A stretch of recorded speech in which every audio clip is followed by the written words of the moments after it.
안녕하세요 여러분. 오늘도 이렇게 찾아와 주셔서 정말 감사합니다. 제가 오늘 꺼낼 이야기는요, 솔직히 말씀드리면 조금 불편하실 수도 있는 이야기입니다. 하지만 누군가는 꼭 해드려야 하는 이야기이기도 하지요. 그래서 제가 용기를 내서 준비했습니다. 여러분, 혹시 이런 경험 있으신가요? 지난달이었어요. 제가 아는 분 이야기인데요. 65이 되신 김 선생님이라는 분이 계십니다. 평생 교직에 계셨던 분이고요. 성격도 참 깔끔하시고 매일 아침 샤워도 거르지 않으시는 분이에요. 그런데 어느 날 손주가 집에 놀러 왔다가 엄마한테 가서 이렇게 속삭이더랍니다. 엄마, 할아버지한테서 이상한 냄새나. 김 선생님이 그 말을 우연히 들으셨어요. 얼마나 충격이셨겠어요. 매일 씻는데, 옷도 매일 갈아입는데 도대체 왜? 여러분, 이게 김 선생님만의 이야기일까요? 아닙니다. 일본의 한 연구에 따르면요, 40대 중반이 넘어가면 몸에서 아주 특별한 물질이 만들어지기 시작한다고 합니다. 이 물질의 이름은 노네날데하이드라고 하는데요. 젊은 사람들 몸에서는 거의 나오지 않아요. 그런데 나이가 들면서 이 물질이 점점 많아지기 시작하는 겁니다. 문제는 뭐냐? 이 냄새는 본인은 절대로 못 느낀다는 거예요. 놀라운 사실 하나 더 말씀드릴까요? 미국에서 진행된 한 연구에서는요, 연구 참가자들에게 눈을 가린 채 여러 사람의 옷 냄새를 맡게 했습니다. 그랬더니 놀랍게도 75%가 넘는 사람들이 노인의 옷 냄새를 정확하게 구분해냈다고 해요. 75%면 어느 정도냐? 10명 중에 7명 이상은 냄새만 맡아도 아, 이건 나이 드신 분 옷이구나 하고 알아챈다는 뜻입니다. 자, 그럼 어떻게 해야 할까요? 포기해야 할까요? 아닙니다. 절대 아니에요. 오늘 제가 말씀드릴 내용만 잘 실천하시면요, 여러분은 주변 사람들에게 저분 참 깔끔하시다, 저분 옆에 있으면 기분이 좋아진다, 이런 소리를 듣게 되실 겁니다. 제가 오늘 알려드릴 내용은 병원에서 의사 선생님들도 잘 안 알려주시는 내용이에요. 왜냐하면 너무 사소하다고 생각하시거든요. 하지만 이 사소한 것들이 모여서 여러분의 품격을 만듭니다. 특히 오늘 말씀드릴 7가지 청결 포인트 중에는요, 여러분이 상상도 못하신 부위가 포함되어 있습니다. 어디일까요? 힌트를 드리자면 매일 씻는 것 같지만 사실은 거의 안 씻고 계신 곳이에요. 끝까지 봐주시면 다 알려드리겠습니다. 그리고 마지막 챕터에서는요, 나이가 들어서도 오히려 젊은 사람들보다 더 매력적으로 보이는 어르신들의 공통점을 알려드릴 거예요. 이건 정말 놓치시면 안 됩니다. 자, 그럼 이제 본격적으로 시작해 볼까요? 편안하게 앉으시고요. 차 한 잔 준비하셔서 천천히 들어주세요. 여러분, 먼저 왜 나이가 들면 몸에서 특유의 냄새가 나기 시작하는지 그 근본적인 이유부터 차근차근 설명해 드릴게요. 이걸 알아야 제대로 된 해결책을 찾을 수 있거든요. 아까 잠깐 말씀드렸던 노네날데하이드라는 물질 기억하시지요? 이 물질이 도대체 뭐냐? 쉽게 말씀드리면요, 우리 피부에는 피지라는 기름이 나와요. 젊을 때는 이 피지가 맑고 깨끗합니다. 그런데 나이가 들수록 이 피지 안에 있는 지방산이라는 성분이 산화가 돼요. 산화라는 게 뭐냐? 쇠가 녹쓰는 것처럼 우리 몸 안의 기름이 공기랑 만나서 변질되는 거예요. 그렇게 산화된 지방산이 바로 노네날데하이드라는 냄새 물질로 바뀌는 겁니다. 이게 언제부터 시작되느냐? 놀라지 마세요. 빠른 분은 40대 초반부터, 보통은 40대 중반부터 시작됩니다. 그리고 50대, 60대로 갈수록 점점 더 많이 만들어져요. 70대가 되면 20대에 비해서 이 물질이 무려 3배 이상 많이 나온다고 하니까요. 그러니 젊은 사람 눈에는, 아니 코에는 다르게 느껴질 수밖에 없는 거지요. 그런데 여기서 정말 중요한 이야기를 하나 해드릴게요. 이 냄새의 가장 무서운 점이 뭔지 아세요? 바로 본인은 절대 못 느낀다는 거예요. 왜 그럴까요? 우리 코에는 후각 피로라는 현상이 있어요. 같은 냄새를 계속 맡으면요, 뇌가 이건 원래 있는 냄새구나 하고 무시해버립니다. 마치 시계 초침 소리를 처음엔 들리다가 나중엔 안 들리는 것처럼요. 그러니까 본인의 몸에서 나는 냄새는 본인이 가장 모릅니다. 한번 생각해 보세요. 남의 집에 처음 들어가면 그 집 특유의 냄새가 나잖아요. 어떤 집은 된장 냄새, 어떤 집은 향수 냄새. 그런데 그 집에 사시는 분들은 그 냄새를 못 느끼세요. 왜요? 매일 맡으니까요. 우리 몸 냄새도 똑같습니다. 제가 얼마 전에 들은 실제 이야기를 하나 해드릴게요. 어떤 며느리분이 계셨는데요. 시어머님 생신에 모든 식구가 모였답니다. 그런데 어린 조카가 할머니 무릎에 앉아 놀다가 갑자기 이렇게 말하더래요.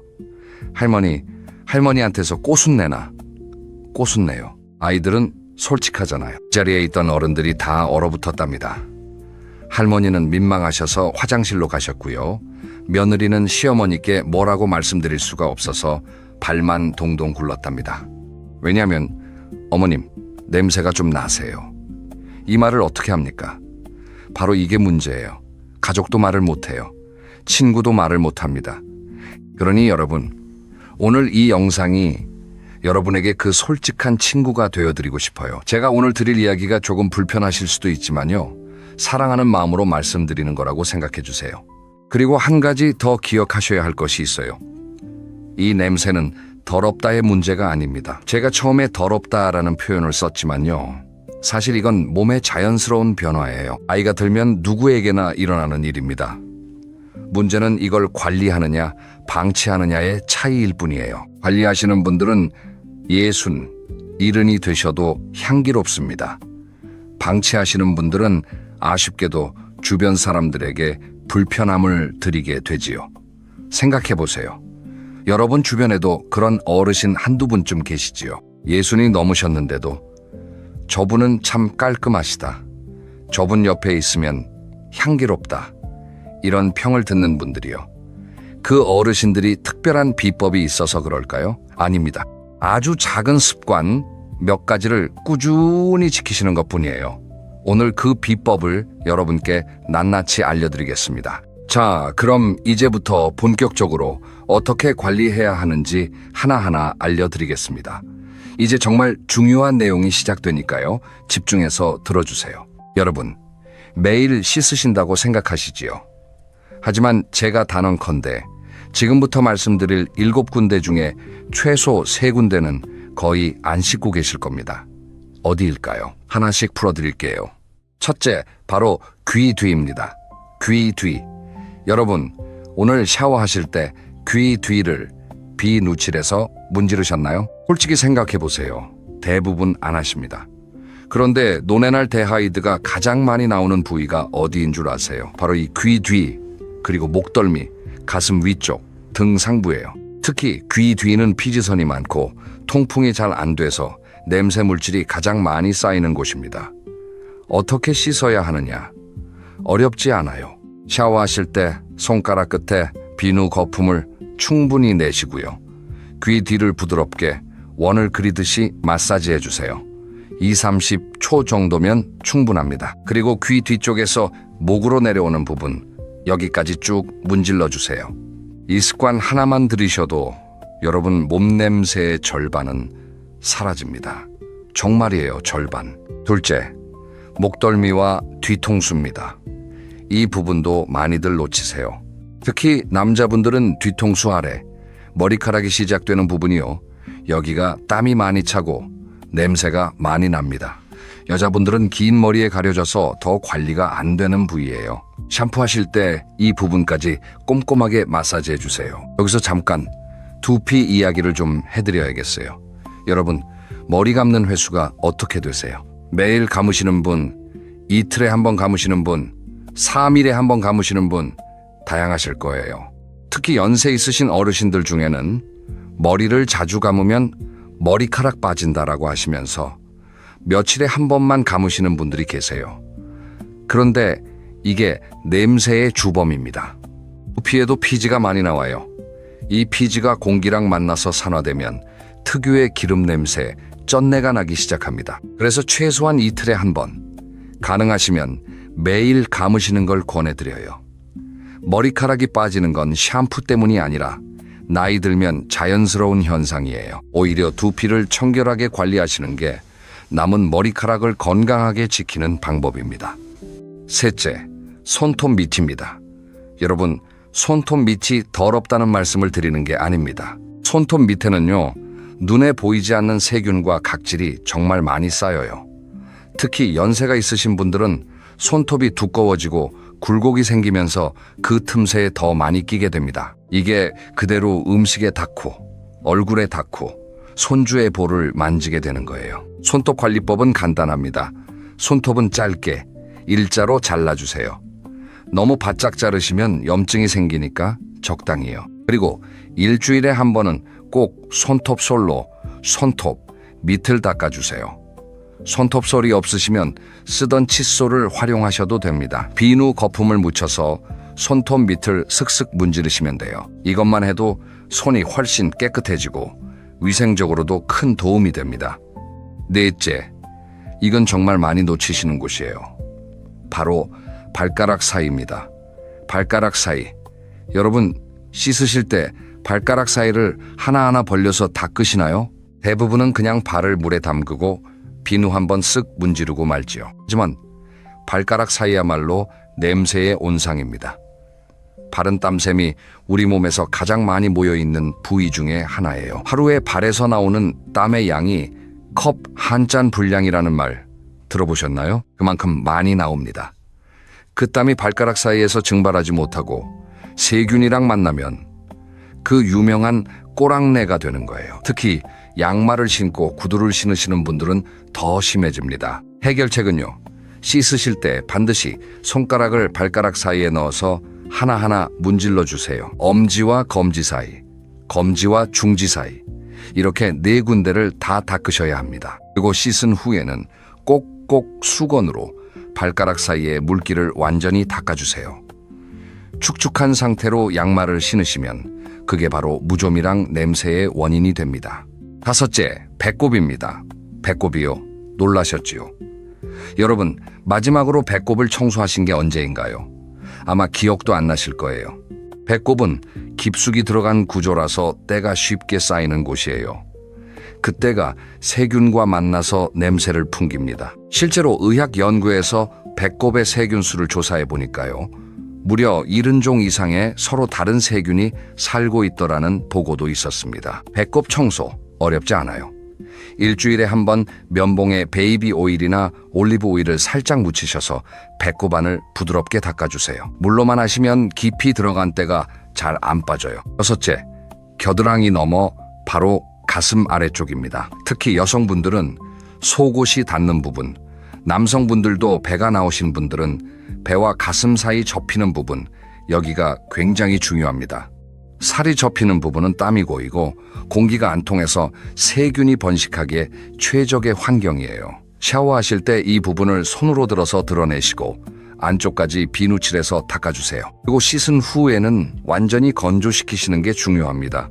물기가 남아있으면 그게 바로 냄새와 염증의 원인이 돼요. 여름철에는 이 부분에 땀띠 파우더를 살짝 뿌리시는 것도 좋은 방법입니다. 7째, 그리고 마지막이지만 가장 중요한 곳, 바로 엉덩이와 항문 주변입니다.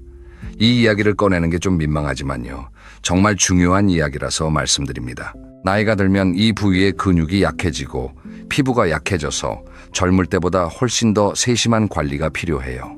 화장실을 사용하신 후에요, 휴지로만 닦는 것은 한계가 있습니다. 특히 연세가 드실수록 더 그래요. 가능하시면 비데를 사용하시거나 비데가 없으시면 물티슈로 한 번 더 닦아주세요. 그리고 저녁에 샤워하실 때는 비누로 이 부위까지 깨끗하게 닦으셔야 합니다. 속옷을 벗으셨을 때 속옷에서 냄새가 난다면요, 그건 바로 이 부위 관리가 부족하다는 신호예요. 자, 어떠세요?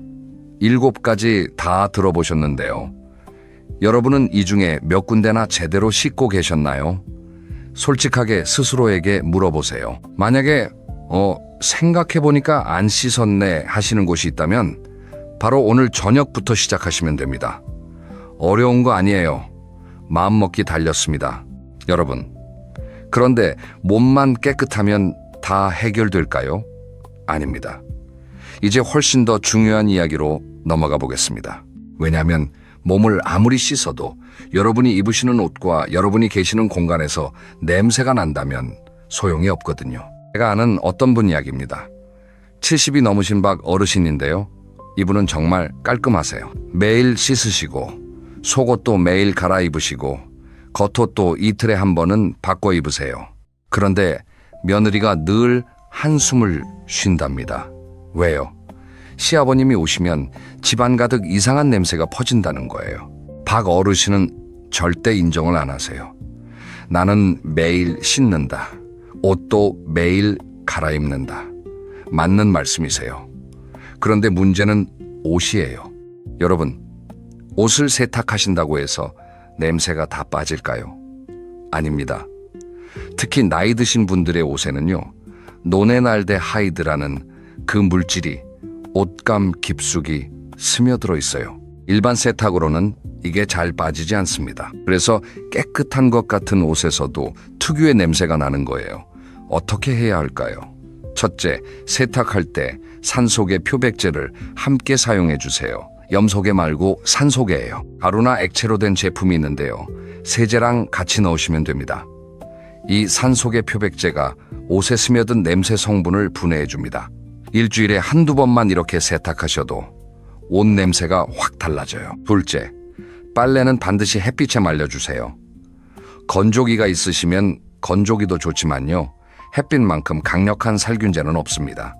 햇빛의 자외선이 세균을 죽이고 남아있는 냄새 성분까지 분해해줘요. 특히 속옷, 양말, 수건은 반드시 햇빛에 말리시는 게 좋습니다. 셋째, 이건 정말 많은 분들이 놓치시는 부분인데요. 바로 옷장 관리입니다. 여러분, 옷장 문을 열었을 때 어떤 냄새가 나시나요? 새 옷 냄새가 나시나요? 아니면 뭔가 캐캐 묵은 냄새가 나시나요? 옷장은 밀폐된 공간이라서 습기가 차고 그 습기가 옷에 스며들어 냄새를 만들어냅니다. 옷장 관리는 이렇게 해주세요. 한 달에 한 번은 옷장 문을 활짝 열어서 환기해 주세요. 가능하면 옷들도 꺼내서 햇빛에 한번 쐬어주시면 더 좋습니다. 그리고 옷장 안에 제습제나 숯을 넣어주세요. 숯은 정말 좋아요. 일반 참숯을 베개 커버 같은 천에 싸서 옷장에 넣어두시면 습기도 잡고 냄새도 잡아줍니다. 석 달에 한 번씩 교체해 주시면 돼요. 자, 이제 옷 이야기는 됐고요. 다음은 침구입니다. 이불, 베개, 매트리스. 이게 정말 큰 문제예요. 여러분, 마지막으로 이불을 빤 게 언제인가요? 베개 커버는요. 매트리스 청소는 하신 적 있으세요? 생각해 보세요. 우리는 하루에 7시간에서 8시간을 침대에서 보냅니다. 그 시간 동안 땀도 흘리고 피지도 나오고 각질도 떨어져요. 이게 다 이불과 베개에 스며드는 거예요. 그런데 이불을 한 달에 한 번도 안 빠시는 분들이 많으세요.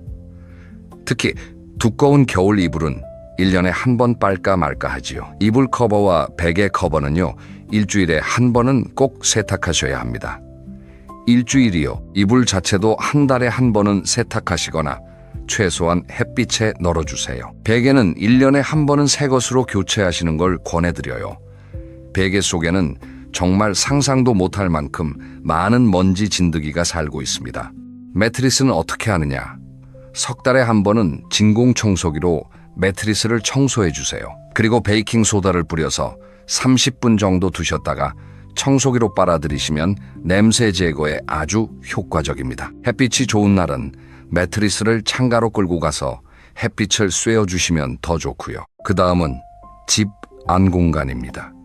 특히 현관과 화장실. 여러분, 집에 손님이 오시면 가장 먼저 어디를 보실까요? 거실이요. 맞아요. 하지만 가장 먼저 무엇을 느끼실까요? 바로 냄새입니다. 현관문을 열자마자 풍겨오는 집 냄새. 이게 첫인상을 결정합니다. 현관 관리는요, 신발 관리부터 시작하세요. 오래된 신발, 낡은 신발은 과감하게 버리세요. 신발 안에는 땀과 세균이 가득합니다. 신고 계신 신발도 가끔씩 햇빛에 말려주시고 신발장 안에는 수치나 신문지를 넣어두시면 냄새가 많이 잡힙니다. 그리고 현관 바닥을 일주일에 한 번은 물걸레로 닦아주세요. 흙먼지와 함께 쌓인 냄새가 한 번에 사라집니다. 화장실은 매일 청소하셔야 해요. 특히 변기 주변, 바닥의 머리카락, 세면대 주변의 물때, 이런 것들이 냄새의 원인입니다. 그리고 환풍기 꼭 돌려주세요. 샤워하실 때도, 볼일 보신 후에도 화장실의 습기가 집 전체 냄새를 좌우합니다. 주방도 마찬가지예요. 특히 음식물 쓰레기통, 뚜껑이 있는 것을 사용하시고 매일 비우세요. 싱크대 배수구에도 석주에 한 번은 베이킹소다와 식초를 부어서 청소해 주세요. 가스레인지 주변의 기름때도 일주일에 한 번은 닦아주시고요. 자, 여기까지가 집과 옷 관리였습니다. 이제 정말 중요한 이야기로 넘어가 볼게요. 바로 입냄새입니다.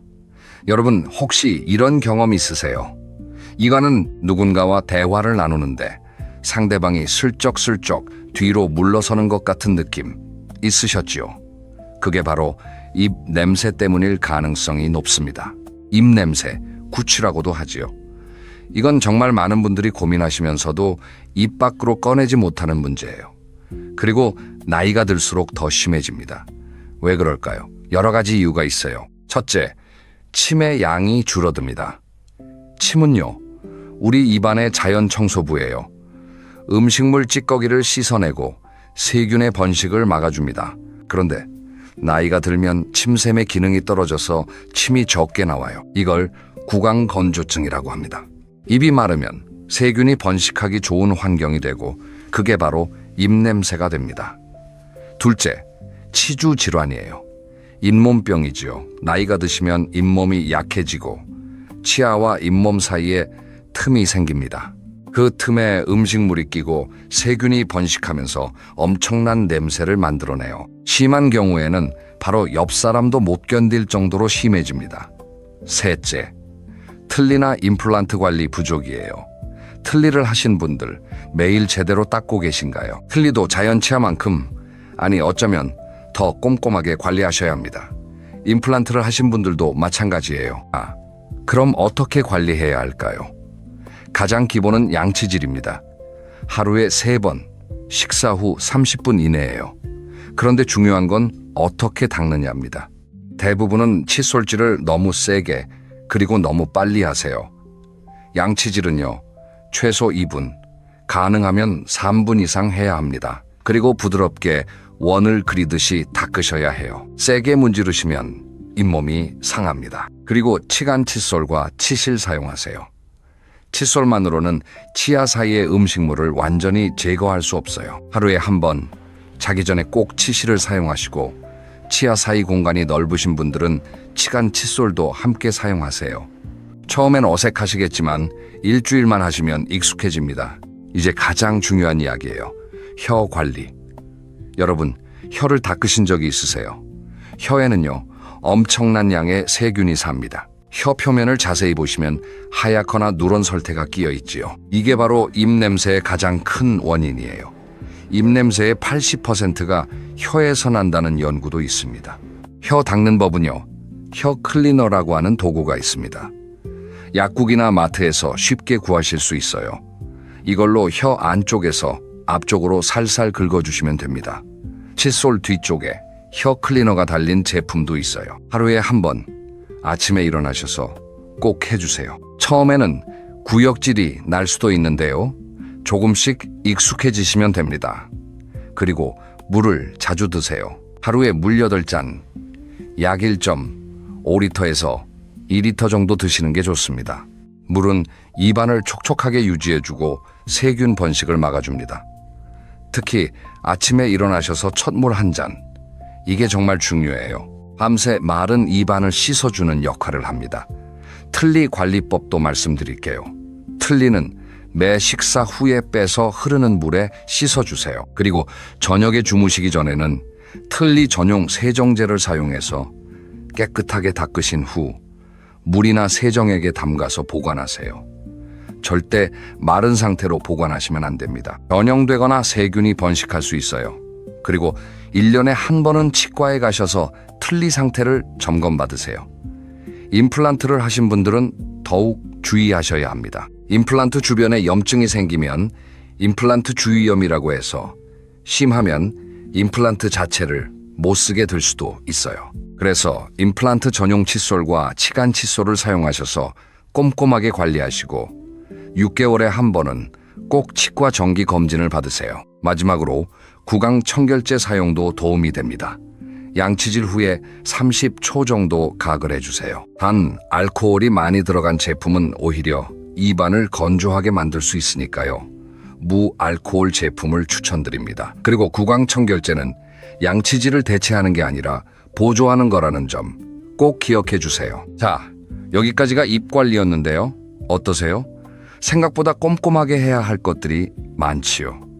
그런데 이게 다가 아닙니다. 아무리 몸을 씻고 이를 닦아도 여러분이 드시는 음식과 생활 습관이 잘못되어 있으면 냄새는 계속 납니다. 이제 그 이야기를 해볼게요.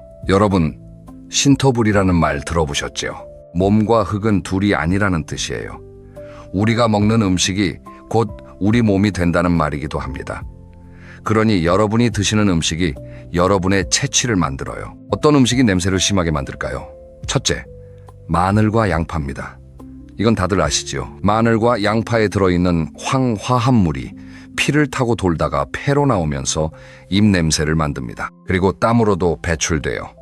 양치질을 해도 잘 안 없어지는 이유가 이거예요. 뿌리부터 올라오는 냄새라서요. 물론 마늘과 양파는 건강에 좋은 음식이에요. 완전히 피하시라는 게 아닙니다. 다만 중요한 자리에 나가시거나 사람을 만나실 때는 전날 저녁부터 조절하시는 게 좋아요. 드신 후에는 우유 한 잔, 녹차 한 잔 드시면 냄새가 많이 줄어듭니다. 둘째, 기름진 음식과 고기입니다. 특히 붉은 고기, 소고기와 돼지고기를 많이 드시면 땀샘에서 나오는 분비물이 많아지고 그게 세균과 만나 강한 냄새를 만들어요. 그리고 기름진 음식은 소화가 잘 안 되면서 몸 안에서 독소를 만드는데 이게 피부를 통해 나오면서 체취를 바꿉니다. 셋째, 가공식품과 술입니다. 라면, 과자, 햄, 소시지 같은 가공식품에는 화학 첨가물이 많이 들어있어요. 이게 몸 안에서 제대로 분해되지 못하면 독소가 되어 냄새를 만듭니다. 술은 특히 심해요. 알코올이 몸에서 분해될 때 아세트알데하이드라는 물질이 만들어지는데 이게 입냄새와 땀냄새를 엄청 심하게 만듭니다. 술 드신 다음 날 본인도 모르게 술 냄새가 피부에서 나는 이유가 이거예요. 넷째, 설탕과 단 음식입니다. 설탕은 몸 안에서 세균의 먹이가 돼요. 특히 입안의 세균이 설탕을 먹고 번식하면서 입냄새를 만듭니다. 그리고 단 음식을 많이 드시면 당뇨의 위험도 높아지는데요. 당뇨병이 있으시면 특유의 케톤 냄새라는 과일 썩은 냄새 비슷한 게 납니다. 그럼 어떤 음식이 좋을까요? 첫째, 녹색 채소입니다. 시금치, 상추, 깨씹 같은 녹색 잎채소에는 엽록소라는 성분이 풍부한데요. 이게 천연 탈취제 역할을 합니다. 매 식사마다 녹색 채소를 한 접시씩 드세요. 샐러리나 파슬리 같은 허브도 아주 좋습니다. 둘째, 과일입니다. 특히 사과와 배. 사과는 천연 칫솔이라고 불릴 만큼 입안을 깨끗하게 해줘요. 식사 후에 사과 한 조각 드시면 양치질한 것 같은 효과를 볼 수 있습니다. 배도 마찬가지고요. 딸기, 키위, 귤 같은 비타민C가 풍부한 과일도 체취 개선에 도움이 됩니다. 셋째, 녹차입니다. 녹차에 들어있는 카테킨이라는 성분이 냄새 제거에 탁월한 효과가 있어요. 특히 식사 후에 따뜻한 녹차 한 잔은 입냄새와 몸냄새를 동시에 잡아줍니다. 하루에 2~3잔 정도 꾸준히 드시는 걸 추천드려요. 넷째, 발효 식품입니다. 김치, 된장, 청국장, 요구르트. 이런 발효 식품에는 좋은 유산균이 많이 들어있어요. 장내 환경을 건강하게 만들어서 몸 안에서부터 냄새를 줄여줍니다. 다만 청국장은 드신 직후에는 냄새가 좀 날 수 있으니까 사람 만나시기 전에는 피하세요. 다섯째, 물입니다. 물을 충분히 드시는 게 정말 중요해요. 물은 몸 안의 독소를 씻어내고 신진대사를 원활하게 해줍니다. 하루에 2리터 정도 큰 페트병 하나 분량을 목표로 드세요. 커피나 차 말고 순수한 물로요. 그 다음은 운동과 땀 관리 이야기입니다. 여러분, 나이 들면 땀도 안 난다라고 생각하시나요? 그런데 오히려 그게 문제예요. 젊을 때는 땀을 많이 흘려서 몸 안에 노폐물이 자연스럽게 배출돼요. 그런데 나이가 들면 땀샘의 기능이 떨어져서 노폐물이 제대로 배출되지 못하고 몸 안에 쌓입니다. 그게 결국 다른 형태로 나와서 채취가 되는 거예요. 그래서 운동이 꼭 필요합니다. 격한 운동이 아니어도 돼요. 하루에 30분, 땀이 살짝 날 정도의 걷기. 이 정도면 충분합니다. 걷기는 전신 운동이면서 무릎에 부담이 적어서 연세 있으신 분들에게 가장 좋은 운동이에요. 아침에 햇살을 받으며 공원을 걸으시거나 저녁 식사 후에 동네 한 바퀴 산책하시는 것. 이것만 꾸준히 하셔도 몸 안에 독소가 빠져나갑니다. 운동 후에는 반드시 샤워하세요. 땀이 마르면서 세균이 번식하면 그게 바로 냄새의 원인이 됩니다. 운동 후 30분 이내에 샤워하시는 게 좋아요. 그리고 사우나와 반신욕도 추천드려요. 일주일에 한두 번 정도 사우나나 반신욕을 하시면 피부에 땀샘이 열리면서 노폐물이 대거 배출됩니다. 이걸 해독 효과라고 하지요. 반신욕은 집에서도 쉽게 할 수 있어요.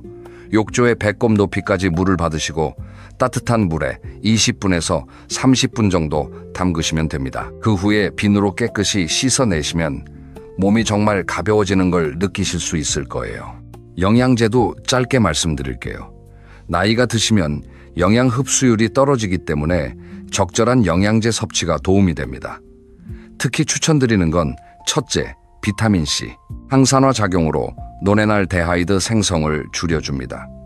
둘째, 유산균. 장내 환경을 개선해서 채취를 줄여줍니다. 셋째, 오메가3.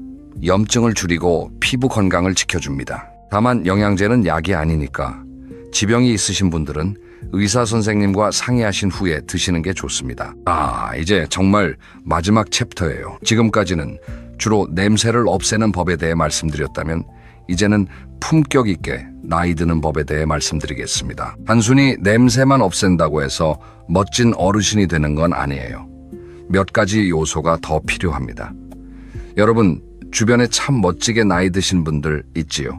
그분들의 공통점이 뭔지 아세요? 첫째, 항상 단정하십니다. 옷이 비싸지 않아도 깨끗하고 단정해요. 머리도 항상 정돈되어 있고 손톱도 깨끗하세요. 이게 바로 자기 관리의 기본이에요. 옷차림은 비싼 옷을 입으라는 게 아닙니다. 깨끗하고 자기 몸에 맞고 색깔이 너무 우중충하지 않은 옷. 이게 핵심이에요. 나이가 드실수록 밝은 색 옷을 입으시는 걸 추천해드려요. 회색, 검정만 입으시면 인상이 더 어두워 보입니다. 하늘색, 연한 베이지, 연한 분홍, 이런 밝은 색은 얼굴빛을 환하게 만들어줘요. 그리고 옷은 너무 크거나 너무 작은 것보다 몸에 맞는 사이즈를 입으시는 게 젊어 보이는 비결입니다. 머리 관리도 중요해요. 남성분들은 한 달에 한 번, 여성분들은 한두 달에 한 번은 미용실에 가셔서 머리를 정돈하세요. 흰 머리를 염색하실지 그대로 두실지는 선택이지만요. 어떻게 하시든 단정하게 관리하시는 게 중요합니다. 흰 머리도 잘 다듬으시면 정말 멋있어 보여요. 은발의 신사, 은발의 숙녀처럼요. 둘째, 손과 발이 깨끗합니다. 멋진 어르신들은 손과 발이 정말 깨끗하세요. 손은 하루에도 수십 번 씻으시고 로션을 발라서 관리하십니다. 발도 매일 씻으시고 발톱도 깔끔하게 정리하세요. 손과 발은 제2의 얼굴이라고 합니다. 상대방이 악수를 할 때, 신발을 벗을 때 이분의 성격과 생활 습관이 그대로 드러납니다. 손 관리 팁 하나 드릴게요. 나이가 드시면 손등에 검버섯이 생기고 피부가 건조해집니다. 손을 씻으신 후에는 반드시 핸드크림을 발라주세요. 밤에 주무시기 전에는 손과 발에 크림을 듬뿍 바르시고 면장갑과 면양말을 신고 주무시면 아침에 피부가 몰라보게 부드러워집니다. 셋째, 향기가 납니다. 냄새 말고 향기요. 멋진 어르신들은 은은한 향기가 나세요. 강한 향수가 아니라 깨끗한 비누 향이나 은은한 로션 향이요. 이건 정말 중요해요. 우리가 누군가를 만났을 때 그 사람의 기억은 시각과 후각으로 남습니다. 좋은 향기로 기억되는 분이 되세요. 향기를 만드는 방법은요. 샤워 후에 로션이나 보디 오일을 발라주세요. 향이 은은한 제품으로요. 그리고 옷에 섬유 유연제를 사용하시면 옷에서도 좋은 향이 납니다.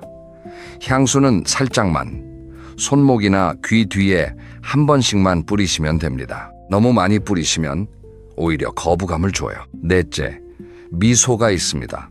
이게 정말 중요해요. 멋지게 나이 드신 분들은 얼굴에 미소가 있으세요. 웃으실 때 주름이 자연스럽게 생기는 웃음 주름이 보기 좋지요. 찡그리고 계신 어르신보다 웃고 계신 어르신이 훨씬 젊어 보이고 매력적으로 보입니다. 그점 미소는 연습이 필요해요. 거울 앞에서 하루에 한 번 활짝 웃는 연습을 해보세요. 입꼬리를 올리고 눈도 같이 웃으시는 거예요. 처음에는 어색하실 거예요. 그런데 일주일만 해보세요. 얼굴이 달라집니다. 그리고 자연스러운 미소가 몸에 배게 돼요. 다섯째, 자세가 꼿꼿합니다. 멋지게 나이 드신 분들은 등이 꼿꼿하세요. 허리도 펴고 어깨도 열려 있어요. 이게 얼마나 중요한지 아세요? 자세 하나만 바꾸셔도 10살은 젊어 보이세요. 정말이에요. 나이가 드시면 자연스럽게 등이 굽고 어깨가 말리기 쉬워요. 근육이 약해지고 뼈도 약해지면서요. 그래서 의식적으로 자세를 바르게 하시는 게 중요합니다. 걸으실 때는 머리를 들고 어깨를 뒤로 하시고 배에 힘을 주세요. 앉으실 때도 허리를 펴고 앉으세요. 이 간단한 자세 교정이 여러분의 인상을 완전히 바꿉니다. 그리고 스트레칭을 매일 해주세요. 아침에 일어나셨을 때 5분, 저녁에 주무시기 전에 5분, 가볍게 몸을 풀어주시면 근육이 유연해지고 자세도 좋아집니다. 유튜브에 어르신 스트레칭이라고 검색하시면 따라하실 수 있는 영상이 많이 나와요. 여섯째, 말씨가 고우십니다. 멋진 어르신들은 말씨가 참 고우세요. 큰 소리로 화를 내지 않으시고 부드럽게 말씀하세요. 젊은 사람을 만나도 존중하는 태도로 대하시고 자기 자랑보다는 상대방 이야기를 더 많이 들어주세요. 이게 바로 품격입니다. 여러분, 세월이 흐르면서 우리는 자연스럽게 고집이 세지고 말이 많아지고 잔소리가 늘어요. 이건 어쩔 수 없는 변화입니다. 하지만 의식적으로 노력하시면 다릅니다. 말하기 전에 한번 생각하시고 상대방 말을 끝까지 들어주시고 맞아요, 그러게요, 같은 공감의 말을 자주 해주세요. 그러면 주변 사람들이 여러분을 찾아옵니다. 일곱째, 꾸준히 배우십니다. 멋진 어르신들은 배움을 멈추지 않으세요. 새로운 기술도 배우시고 새로운 사람도 만나시고 새로운 취미도 가지세요. 이게 얼마나 멋진 모습인지 아세요? 나이가 들어서도 호기심 가득한 눈빛, 이게 바로 젊음의 비결이에요. 스마트폰 사용법을 배우시거나 새로운 운동을 시작하시거나 책을 읽으시거나 뭐든 좋습니다. 뇌에 자극을 주는 활동을 꾸준히 하세요. 그러면 치매 예방도 되고 무엇보다 삶이 즐거워집니다. 즐거운 사람에게서는 긍정적인 에너지가 뿜어져 나와요. 그게 바로 사람들이 다가오고 싶은 어르신의 모습입니다. 자, 여러분, 이제 오늘 영상의 마지막 부분입니다. 지금까지 정말 많은 이야기를 나눴지요.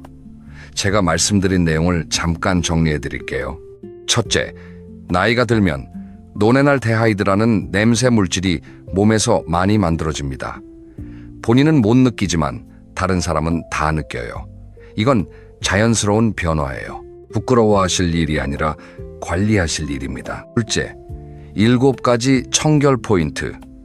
귀 뒤, 목덜미와 두피, 손톱 밑, 발가락 사이, 배꼽, 가슴 아래 접힌 부위, 그리고 엉덩이와 항문 주변. 이 7군데를 매일 꼼꼼하게 씻으세요.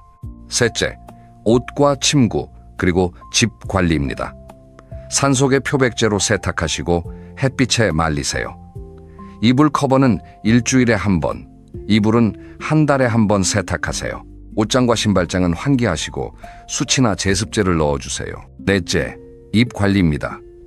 하루 3번 양치질하시고 치실과 치간, 칫솔 사용하시고 혀도 꼭 닦으세요. 틀니와 임플란트는 더욱 꼼꼼하게 관리하시고 6개월에 한 번 치과 검진 받으세요. 물을 충분히 드시는 것 잊지 마시고요. 다섯째, 음식과 생활 습관입니다. 마늘, 양파, 고기, 기름진 음식, 술, 단 음식은 줄이시고요. 녹색 채소, 과일, 녹차, 발효식품, 물을 충분히 드세요. 매일 30분 걷기 하시고 주 한두 번 반신욕으로 땀 빼시고요. 여섯째, 품격을 만드세요. 단정한 옷차림, 깨끗한 손발, 은은한 향기, 밝은 미소, 꼿꼿한 자세, 고운 말씨, 끊임없는 배움, 이 7가지가 여러분을 멋진 어르신으로 만들어줍니다. 자, 이 많은 것을 다 한 번에 하시라는 건 아닙니다. 오늘부터 딱 3가지만 시작해보세요. 첫째, 오늘 저녁 샤워하실 때 귀 뒤와 목덜미를 꼼꼼하게 닦기. 둘째, 자기 전에 물 한 잔 드시고 혀 닦기. 셋째, 내일 아침 베개 커버 빨기. 이 3가지만 일주일 동안 해보세요. 분명히 변화를 느끼실 거예요. 그리고 한 가지만 더 말씀드릴게요. 여러분, 나이가 들어서 냄새가 나는 건 죄가 아닙니다. 방치하는 게 문제일 뿐이에요. 오늘 이 영상을 끝까지 봐주신 것만으로도 여러분은 이미 변화를 시작하신 겁니다. 이 작은 관심 하나가 여러분의 남은 인생을 훨씬 더 품격 있고 향기롭고 아름답게 만들어줄 거예요. 손주가 여러분에게 안기고 싶어하고, 자녀들이 여러분과 함께 시간을 보내고 싶어하고, 친구들이 여러분을 만나고 싶어하는 그런 어르신이 되세요. 오늘 제가 말씀드린 작은 습관들이 그걸 가능하게 해줍니다. 여러분, 오늘 영상 어떠셨나요? 도움이 되셨다면 좋아요와 구독 부탁드려요. 그리고 주변에 이 이야기가 필요하신 분이 계시다면 공유도 해주세요. 본인에게 직접 말씀하시기 어려운 이야기지요. 이 영상을 보내드리는 것만으로도 여러분의 사랑을 전하실 수 있습니다. 다음 영상에서는요, 나이 들어도 젊어 보이는 사람들의 7가지 공통점에 대해 이야기 나눠볼게요. 피부 관리부터 표정, 옷차림, 대화법까지. 실제로 주변 분들이 나이보다 훨씬 젊어 보이시네요 라는 말을 듣게 해드릴 노하우를 총 정리해서 준비하고 있으니까요. 꼭 구독하시고 알림 설정해주세요. 오늘도 제 이야기 끝까지 들어주셔서 정말 감사합니다. 여러분 모두 건강하시고 향기로운 하루 보내세요. 다음 영상에서 다시 만나 뵙겠습니다. 안녕히 계세요. 혹시 통장 잔고를 확인하시고 한숨을 쉬어보신 적 있으신가요? 지금부터 제가 들려드릴 이야기는 어느 할머니의 실제 이야기입니다. 그분의 이름은 편의상 순자 할머니라고 부르겠습니다. 순자 할머니는 72살이 되던 해 남편을 먼저 보내고 혼자 남았습니다. 평생 식당에서 일하며 자식 셋을 키우느라 모아둔 돈은 거의 없었습니다. 통장에 남은 돈은 딱 10만 원. 그게 전부였습니다. 보증금도 없는 반지하 단칸방에서 순자 할머니는 새벽마다 울었다고 합니다. 내 남은 인생은 어떻게 되는 걸까? 나는 이제 어떻게 살아가야 하나? 그런데 말입니다, 여러분. 그 순자 할머니가 지금은 어떻게 살고 계시는지 아십니까? 팔순을 앞둔 지금 순자 할머니는 동네에서 가장 밝고 당당한 어르신으로 불리고 계십니다. 여전히 돈은 많지 않으십니다. 기초연금과 노인 일자리로 받는 돈 몇십만 원이 전부이십니다. 그런데도 할머니의 얼굴에는 그늘이 없습니다. 오히려 웃음이 끊이지 않으십니다. 도대체 무슨 일이 있었던 걸까요? 돈이 많아진 것도 아닌데 어떻게 그분은 비참함에서 벗어나실 수 있었을까요? 사랑하는 시청자 여러분, 오늘 이 이야기는 단순히 한 사람의 이야기가 아닙니다.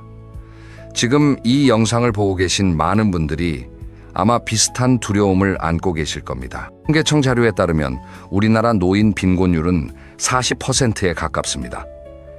경제협력개발기구 OECD 국가들 중에서 거의 최고 수준입니다. 쉽게 말씀드리면 65살이 넘은 어르신 10분 중 4분은 경제적으로 어려움을 겪고 계신다는 뜻입니다. 4분 중 1분이 아니라 10분 중 4분이요.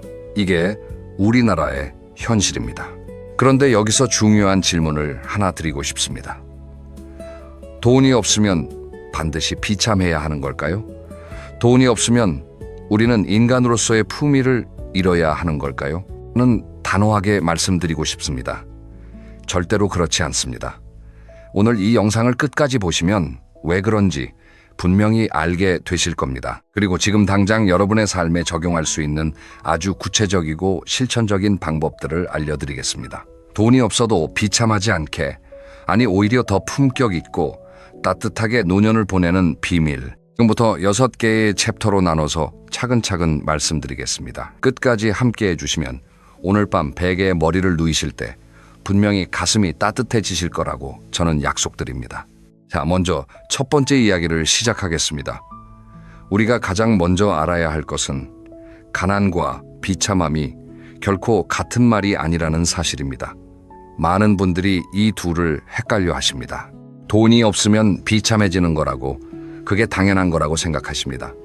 그런데 말입니다.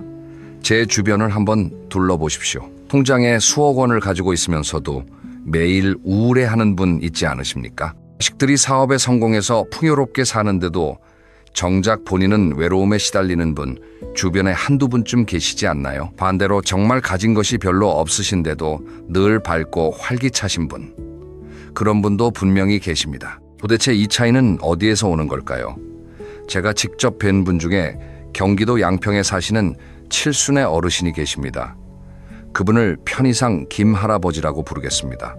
김할아버지는 오래전 사업에 실패하셔서 가진 재산이라고는 작은 시골집 한 채뿐이십니다. 연금도 많지 않으시고 자식들도 형편이 넉넉하지 않아 도움을 드리기 어려운 상황이십니다. 그런데 제가 그분을 뵙고 가장 놀랐던 건 그분의 얼굴에서 느껴지는 평온함이었습니다.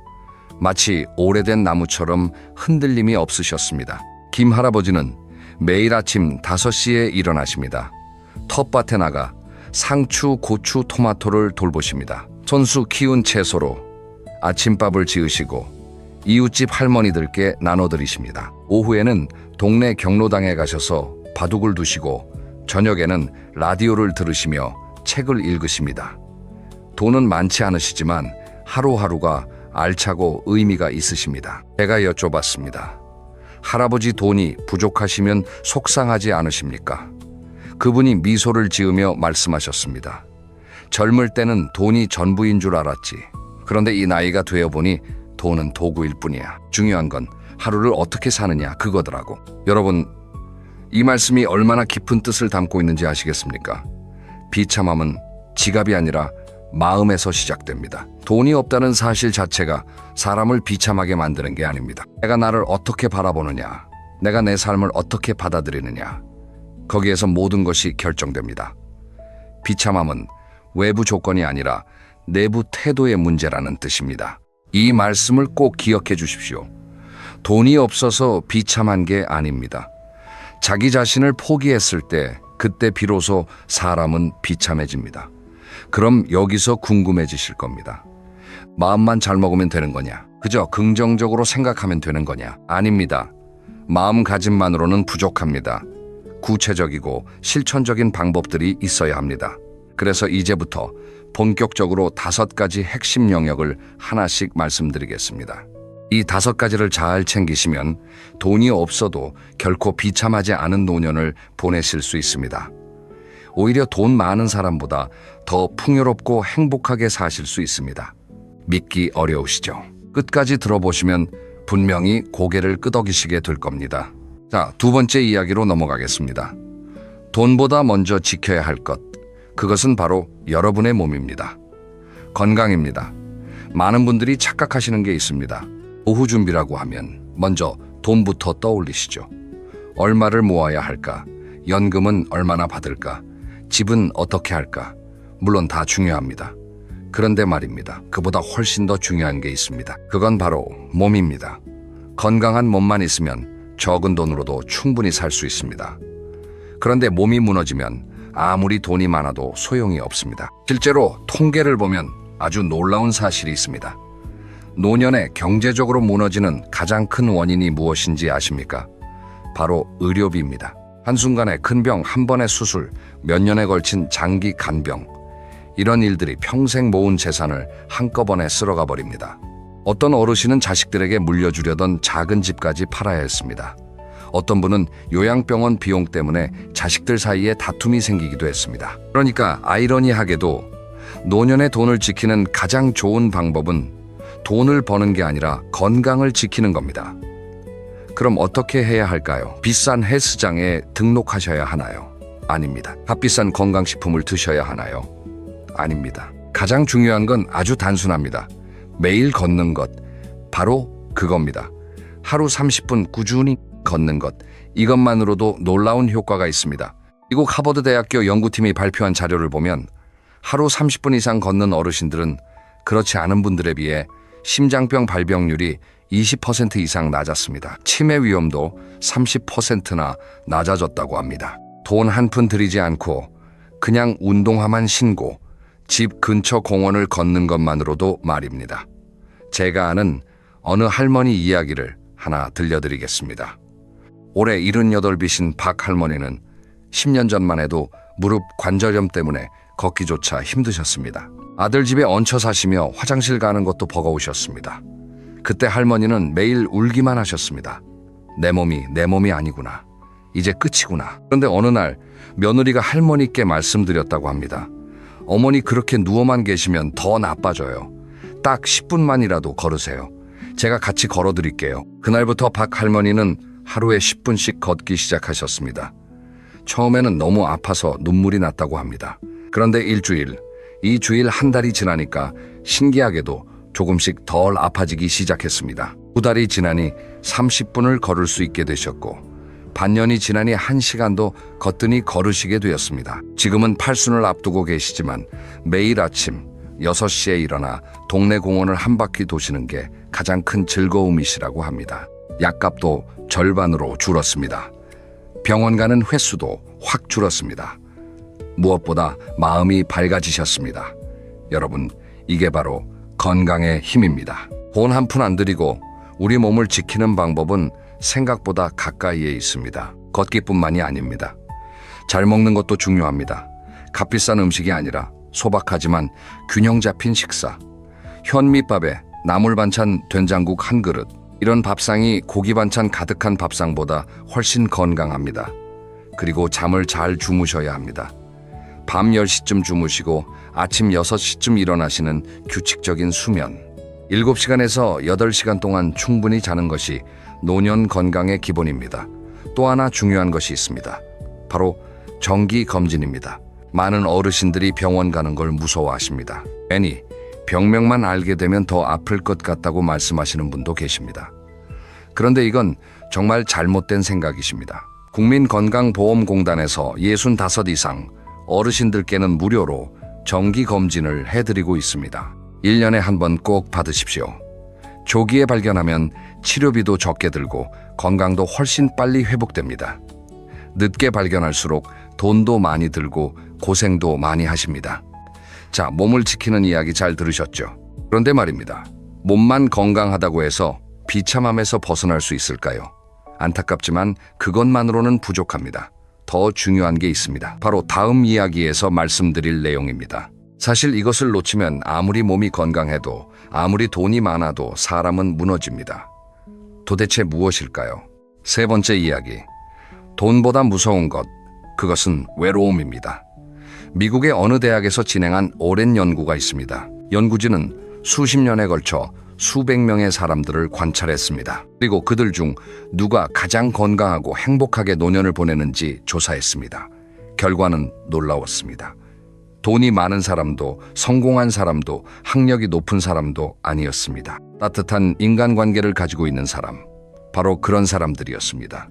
말 그대로 사람 곁에 사람이 있어야 행복할 수 있다는 겁니다. 외로움은 단순한 감정이 아닙니다. 외로움은 병입니다. 실제로 외로움이 건강에 미치는 영향은 하루에 담배 15개비를 피우는 것과 비슷하다는 연구 결과도 있습니다. 심장병 위험을 높이고 치매 위험을 높이고 우울증과 자살 위험까지 높입니다. 그런데 더 무서운 건 말입니다. 외로움은 돈이 있어도 해결되지 않는다는 겁니다. 강남 고급 아파트에 혼자 사시는 부자 어르신보다 시골 작은 집에서 매일 이웃과 수다 떠는 어르신이 훨씬 더 건강하고 행복합니다. 이게 현실입니다. 그럼 어떻게 해야 할까요? 나이가 들수록 친구가 줄어드는 건 어쩔 수 없는 일이라고 생각하실 수도 있습니다. 맞습니다. 나이가 들면 자연스럽게 주변 사람들이 하나둘 떠나갑니다. 먼저 세상을 떠나는 친구도 있고 멀리 이사가는 가족도 있고 연락이 끊기는 지인도 있습니다. 그래서 노년의 외로움은 누구나 겪는 일입니다. 그런데 중요한 건 이 외로움을 이겨내는 방법을 아는 사람과 모르는 사람의 차이입니다. 제가 정말 존경하는 어르신 한 분이 계십니다. 75세 최 할아버지입니다. 이분은 혼자 사십니다. 부인은 10년 전에 먼저 세상을 떠나셨고 자식들은 다 외국에 나가 살고 있습니다. 그런데도 이분은 전혀 외롭지 않으십니다. 왜냐하면 매일 사람을 만나시거든요. 어떻게 해요? 최할아버지는 매일 아침 동네 도서관에 가십니다. 거기서 신문을 읽으시고 책을 읽으시고 같은 시간에 오시는 다른 어르신들과 자연스럽게 인사를 나누십니다. 그렇게 1년, 2년이 지나면서 도서관은 할아버지의 또 다른 집이 되었습니다.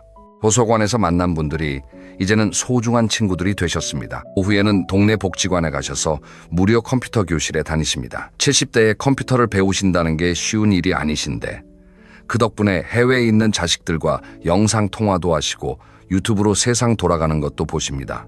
저녁에는 경로당에 가셔서 바둑도 두시고 장기도 두시고 가끔은 막걸리 한 잔씩 나누시기도 합니다. 이렇게 하루를 보내시니까 외로울 틈이 없으십니다. 여러분, 이게 바로 지역 사회의 힘입니다.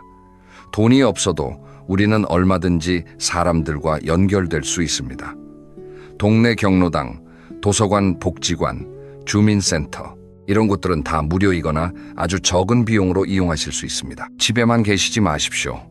하루에 한 번이라도 집 밖으로 나가세요. 사람들과 얼굴을 마주하세요. 그저 인사만 나눠도 좋습니다. 날씨 이야기만 해도 좋습니다. 그런 작은 접촉들이 쌓여서 우리를 외로움에서 구해줍니다. 또 한 가지 꼭 말씀드리고 싶은 게 있습니다. 바로 가족과의 관계입니다. 많은 어르신들이 자식들에게 서운함을 느끼십니다. 연락을 자주 안 한다. 찾아오지 않는다. 손주도 잘 안 보여준다. 그런데 말입니다. 자식들도 나름대로 힘들게 살고 있다는 걸 이해해 주셨으면 좋겠습니다. 서운함을 내색하는 대신 먼저 따뜻하게 연락해 보십시오. 자식들한테 부담을 주는 연락 말고 그냥 안부를 묻는 짧은 연락. 얘야, 오늘 날씨가 참 좋구나. 너도 잘 지내지? 이런 문자 한 통이면 충분합니다. 자식들도 부모의 따뜻함을 느끼면 자연스럽게 더 자주 연락하게 됩니다. 여기서 제가 한 가지 질문을 드리고 싶습니다. 여러분의 전화번호부를 한번 열어보십시오. 오늘 당장 전화를 걸어도 반갑게 받아줄 사람이 몇 분이나 계신가요? 만약 5명도 채 되지 않으신다면 지금이라도 인간관계를 다시 돌볼 때입니다. 오래 못 본 친구에게 먼저 연락해보세요. 먼 친척에게 안부 전화를 드리세요. 동네 이웃과 눈인사라도 나누세요. 관계는 심어야 자랍니다. 자동으로 생기는 게 아닙니다. 자, 건강과 관계 이야기를 드렸으니 이제 4번째 이야기로 넘어가겠습니다. 이번에는 조금 현실적인 이야기입니다. 바로 돈을 벌 수 있는 방법에 대한 이야기입니다. 오해하지 마십시오. 엄청난 돈을 벌라는 이야기가 아닙니다. 노년에 100억대 자산가가 되는 방법, 그런 걸 말씀드리려는 게 아닙니다. 그게 아니라 한 달에 단돈 몇십만 원이라도 내가 직접 벌 수 있다는 그 당당함에 대한 이야기입니다. 제가 만난 어느 할머니의 이야기를 들려드리겠습니다. 올해 72살이신 이 할머니는 평생 주부로만 사셨습니다. 남편이 돌아가신 뒤 할머니는 너무나 막막하셨다고 합니다. 내가 할 줄 아는 게 뭐가 있나? 집안일밖에 모르는데 이 나이에 뭘 할 수 있겠나? 그렇게 한동안 집에만 계시던 어느 날 동네 복지관에서 실버 일자리 안내를 받으셨습니다. 처음엔 망설이셨습니다. 내가 뭘 할 수 있을까? 창피하지 않을까? 그런데 용기를 내어 한번 해보기로 하셨습니다. 할머니가 처음 하신 일은 초등학교 앞에서 아이들 등하교를 도와주는 일이었습니다. 일주일에 3번 하루 2시간. 한 달에 받는 돈은 30만 원 정도였습니다. 많은 돈이 아니죠. 그런데 할머니가 말씀하셨습니다. 이 30만 원이 내 평생 처음 내가 직접 번 돈이야. 내가 쓸모있는 사람이라는 걸 느끼게 해준 돈이야. 돈의 액수보다 그 의미가 훨씬 컸습니다. 지금은 일을 시작하신 지 3년이 되셨습니다. 할머니는 이 일 덕분에 아이들과 학부모님들께 사랑받는 동네 어르신이 되셨습니다. 매일 아침 할머니를 반겨주는 아이들의 웃음소리가 삶의 활력이 되었습니다. 번 돈으로는 가끔 손주들에게 용돈도 주시고 본인을 위한 작은 선물도 사시고 친구들과 맛있는 거 사드시는 재미도 느끼십니다. 가장 크게 달라진 건 이 할머니의 자존감입니다. 이제는 자식들한테 손 벌리지 않으셔도 됩니다. 당당하게 사실 수 있습니다. 여러분, 이게 바로 작은 수입의 힘입니다. 큰 돈을 벌어야 하는 게 아닙니다. 한 달에 2, 30만 원이라도 좋습니다. 중요한 건 내가 직접 번 돈이라는 사실입니다. 그 돈이 주는 당당함은 자식들이 주는 용돈으로는 절대 느낄 수 없는 감정입니다. 그럼 어디에서 그런 일을 찾을 수 있을까요? 지금부터 구체적으로 말씀드리겠습니다. 첫째, 노인 일자리 사업입니다. 우리나라에서는 보건복지부에서 65 이상 어르신들을 위한 다양한 일자리를 제공하고 있습니다. 동네 주민센터나 노인 종합복지관에 가시면 신청하실 수 있습니다. 공공 일자리 사회, 서비스형, 민간형 등등 여러 종류가 있습니다. 단순히 시간을 때우는 게 아니라 실제로 지역사회에 도움이 되는 일들입니다. 보람도 있고 용돈도 벌 수 있습니다. 둘째, 재능 나눔입니다. 여러분이 평생 해오셨던 일이 있으시죠? 요리 뜨개질서에 정원 가꾸기, 그림 그리기, 이런 것들을 동네 복지관이나 문화센터에서 가르치실 수 있습니다. 강사료가 많지는 않지만 내가 가진 재능을 다른 사람들과 나눈다는 기쁨은 돈으로 살 수 없는 가치입니다. 셋째, 소소한 부업입니다. 집에서 손재주를 살려 작은 물건을 만들어 파시거나 텃밭에서 키운 채소를 이웃에게 나누거나 온라인에서 할 수 있는 간단한 일들도 많습니다. 요즘은 스마트폰만 있으면 집에서 할 수 있는 일들이 정말 다양합니다. 여기서 중요한 건 돈의 크기가 아니라 태도입니다. 나는 아직 할 수 있다. 나는 여전히 가치 있는 사람이다. 이런 마음가짐이 노년의 품격을 만듭니다. 그런데 말입니다. 이 일자리보다 더 중요한 게 있다는 걸 아시나요? 일자리가 있어도 마음이 무너지면 아무 소용이 없습니다. 다음 이야기에서 그 비밀을 말씀드리겠습니다. 다섯 번째 이야기, 바로 마음을 다스리는 기술입니다. 이게 오늘 영상에서 가장 핵심적인 부분입니다.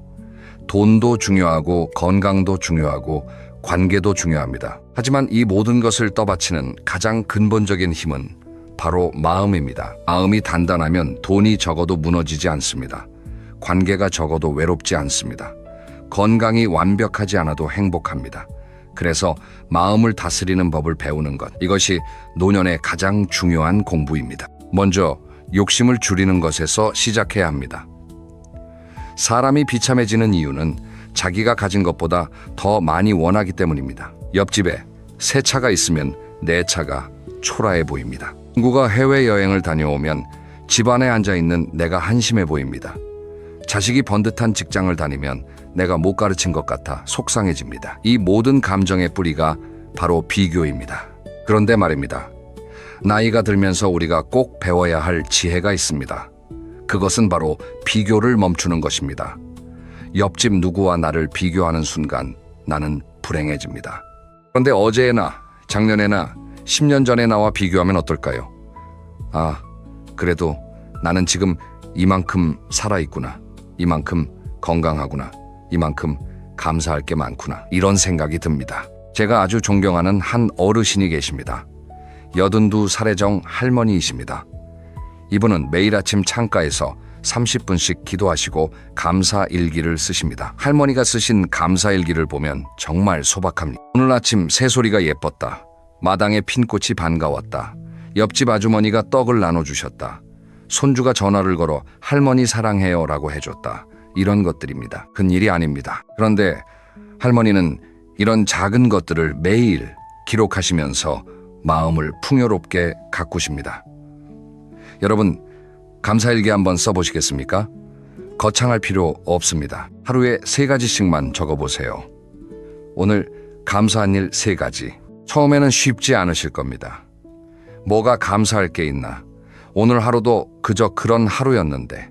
그런데 일주일, 한 달, 3개월이 지나면 신기한 일이 일어납니다. 감사할 일들이 눈에 보이기 시작합니다. 예전에는 그냥 지나쳤던 평범한 일들이 이제는 특별해 보입니다. 아침에 눈을 뜰 수 있다는 것, 따뜻한 물로 씻을 수 있다는 것, 밥 한 그릇 먹을 수 있다는 것, 이 모든 것이 기적이었다는 사실을 알게 됩니다. 또 하나 중요한 건 과거에 매달리지 않는 것입니다. 많은 어르신들이 과거의 후회와 원망에 사로잡혀 사십니다.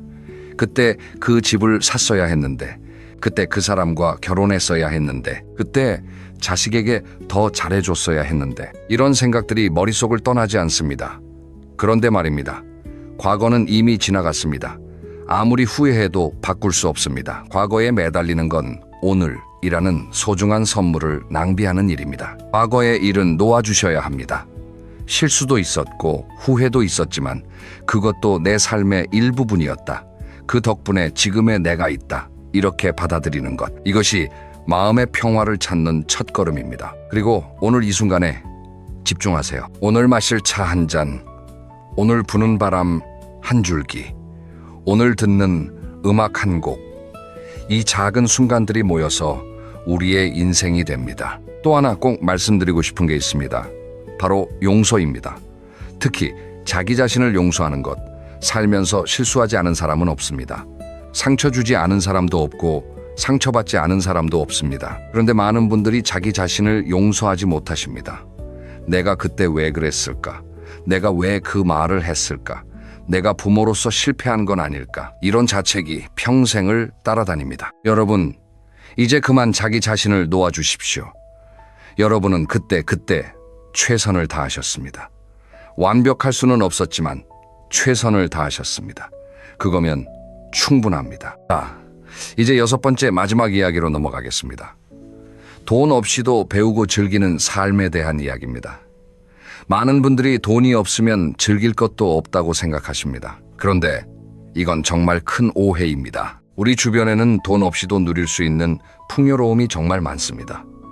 다만 그것을 아는 사람과 모르는 사람의 차이가 있을 뿐입니다. 먼저 도서관 이야기를 드리고 싶습니다. 동네 도서관은 정말 놀라운 곳입니다. 무료로 수만 권의 책을 빌려 읽을 수 있습니다. 신문과 잡지도 볼 수 있습니다. 쾌적한 환경에서 하루 종일 머무실 수 있습니다. 냉난방도 잘 되어 있고 화장실도 깨끗하고 때로는 간단한 차도 마실 수 있습니다. 그런데 이 훌륭한 도서관을 이용하지 않으시는 분들이 너무 많습니다. 도서관은 학생들만 가는 곳이라고 생각하시는 분도 계시는데 전혀 그렇지 않습니다. 어르신들을 위한 자료도 많고 프로그램도 다양합니다. 한번 가보십시오. 새로운 세계가 열릴 겁니다. 유튜브도 엄청난 보물창고입니다. 스마트폰만 있으면 전 세계의 지식과 문화를 공짜로 누릴 수 있습니다. 옛날 영화, 클래식 음악, 세계 여행, 요리법, 건강정보, 역사, 다큐멘터리, 모든 것이 여러분의 손안에 있습니다. 물론 유튜브를 하려면 배우셔야 하죠. 처음에는 어려우실 수 있지만 지금은 동네 복지관이나 주민센터에서 무료로 스마트폰 교육을 받으실 수 있습니다. 손주한테 물어보시는 것도 좋습니다. 아이들은 할아버지 할머니가 배우려고 하시면 얼마나 기뻐하는지 모릅니다. 그리고 무료 강좌들 정말 많습니다. 동네 주민센터에서는 노래 교실서에 교실 컴퓨터 교실, 영어 회화 교실을 무료로 운영하고 있습니다. 복지관에서는 더 다양한 프로그램이 있습니다. 요가 태극권, 건강 체조문학, 미술 역사 공부. 여러분이 평생 해보고 싶으셨던 것들을 이제 돈 걱정 없이 하실 수 있습니다. 많은 어르신들이 이런 프로그램이 있다는 사실조차 모르십니다. 오늘 이 영상을 보신 뒤 꼭 동네 주민센터나 복지관에 한번 가보십시오. 또 하나, 자연을 즐기는 것. 이것이야말로 가장 값진 즐거움입니다. 우리 주변에는 산이 있고 강이 있고 공원이 있습니다. 전국 어디를 가도 아름다운 풍경을 볼 수 있습니다. 산을 오를 힘이 없으시면 공원 벤치에 앉아 계셔도 좋습니다. 봄에는 꽃이 피고 여름에는 나무가 우거지고 가을에는 단풍이 들고 겨울에는 눈이 내립니다. 이 사계절의 풍경을 감상하는 것. 이것이 백만장자도 누리기 어려운 호사입니다. 돈이 많다고 해서 자연을 더 많이 누리는 게 아닙니다. 눈을 뜨고 마음을 열 줄 아는 사람이 자연을 더 많이 누립니다. 그리고 하루를 풍요롭게 만드는 작은 습관들을 몇 가지 말씀드리고 싶습니다. 첫째, 아침에 일찍 일어나기. 이른 아침에 고요함, 새소리, 신선한 공기. 이것이 하루를 선물처럼 만들어줍니다. 둘째, 차 한 잔의 여유. 아침에 따뜻한 차 한 잔을 손에 들고 창밖을 바라보는 시간. 이것이 마음을 가라앉힙니다. 셋째, 좋은 음악 듣기. 젊은 시절에 좋아하셨던 노래들을 다시 들어보십시오. 추억이 되살아나고 마음이 따뜻해집니다. 넷째, 일기 쓰기. 하루를 돌아보는 짧은 일기 한 줄. 이것이 삶을 정리해 줍니다. 다섯째, 식물 가꾸기. 작은 화분 하나라도 좋습니다. 생명을 돌보는 기쁨 꽃이 피는 감동. 이것만큼 마음을 풍요롭게 하는 게 없습니다. 여러분, 돈이 없어도 즐길 수 있는 일들이 이렇게나 많습니다. 중요한 건 마음을 여는 것입니다. 돈이 없으니까 즐길 게 없다는 생각에 갇히지 마십시오. 눈을 뜨고 주변을 둘러보시면 풍요로움이 도처에 널려 있습니다. 자, 이제 오늘 이야기를 마무리 짓겠습니다.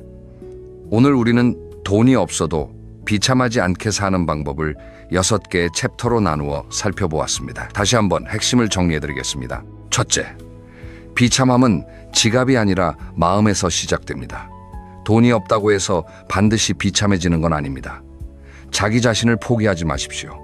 둘째, 몸이 곧 재산입니다. 매일 30분 걷기, 규칙적인 식사와 수면 정기 검진. 이것이 노년을 지키는 가장 큰 자산입니다. 셋째, 외로움을 이겨내십시오. 동네 도서관, 복지관, 경로당을 활용하십시오. 가족과 이웃과 따뜻한 관계를 이어가십시오. 넷째, 작은 일이라도 내가 직접 돈을 버는 당당함을 느끼십시오. 노인 일자리, 재능 나눔, 소소한 부업, 금액보다 의미가 중요합니다. 다섯째, 마음을 다스리십시오. 감사 일기를 쓰시고 비교를 멈추시고 과거를 놓아주시고 자신을 용서하십시오. 여섯째, 돈 없이도 누릴 수 있는 풍요를 발견하십시오. 도서관, 유튜브 무료 강좌, 자연 작은 습관들, 이 모든 것이 여러분의 것입니다. 여러분, 오늘 이 이야기를 들으시면서 어떤 생각이 드셨나요? 혹시 가슴이 조금 따뜻해지셨나요? 아니면 뭔가 하나쯤 실천해 봐야겠다는 다짐이 드셨나요? 만약 그러셨다면 이 영상은 성공한 겁니다. 지금 당장 큰 변화를 시도하지 않으셔도 됩니다.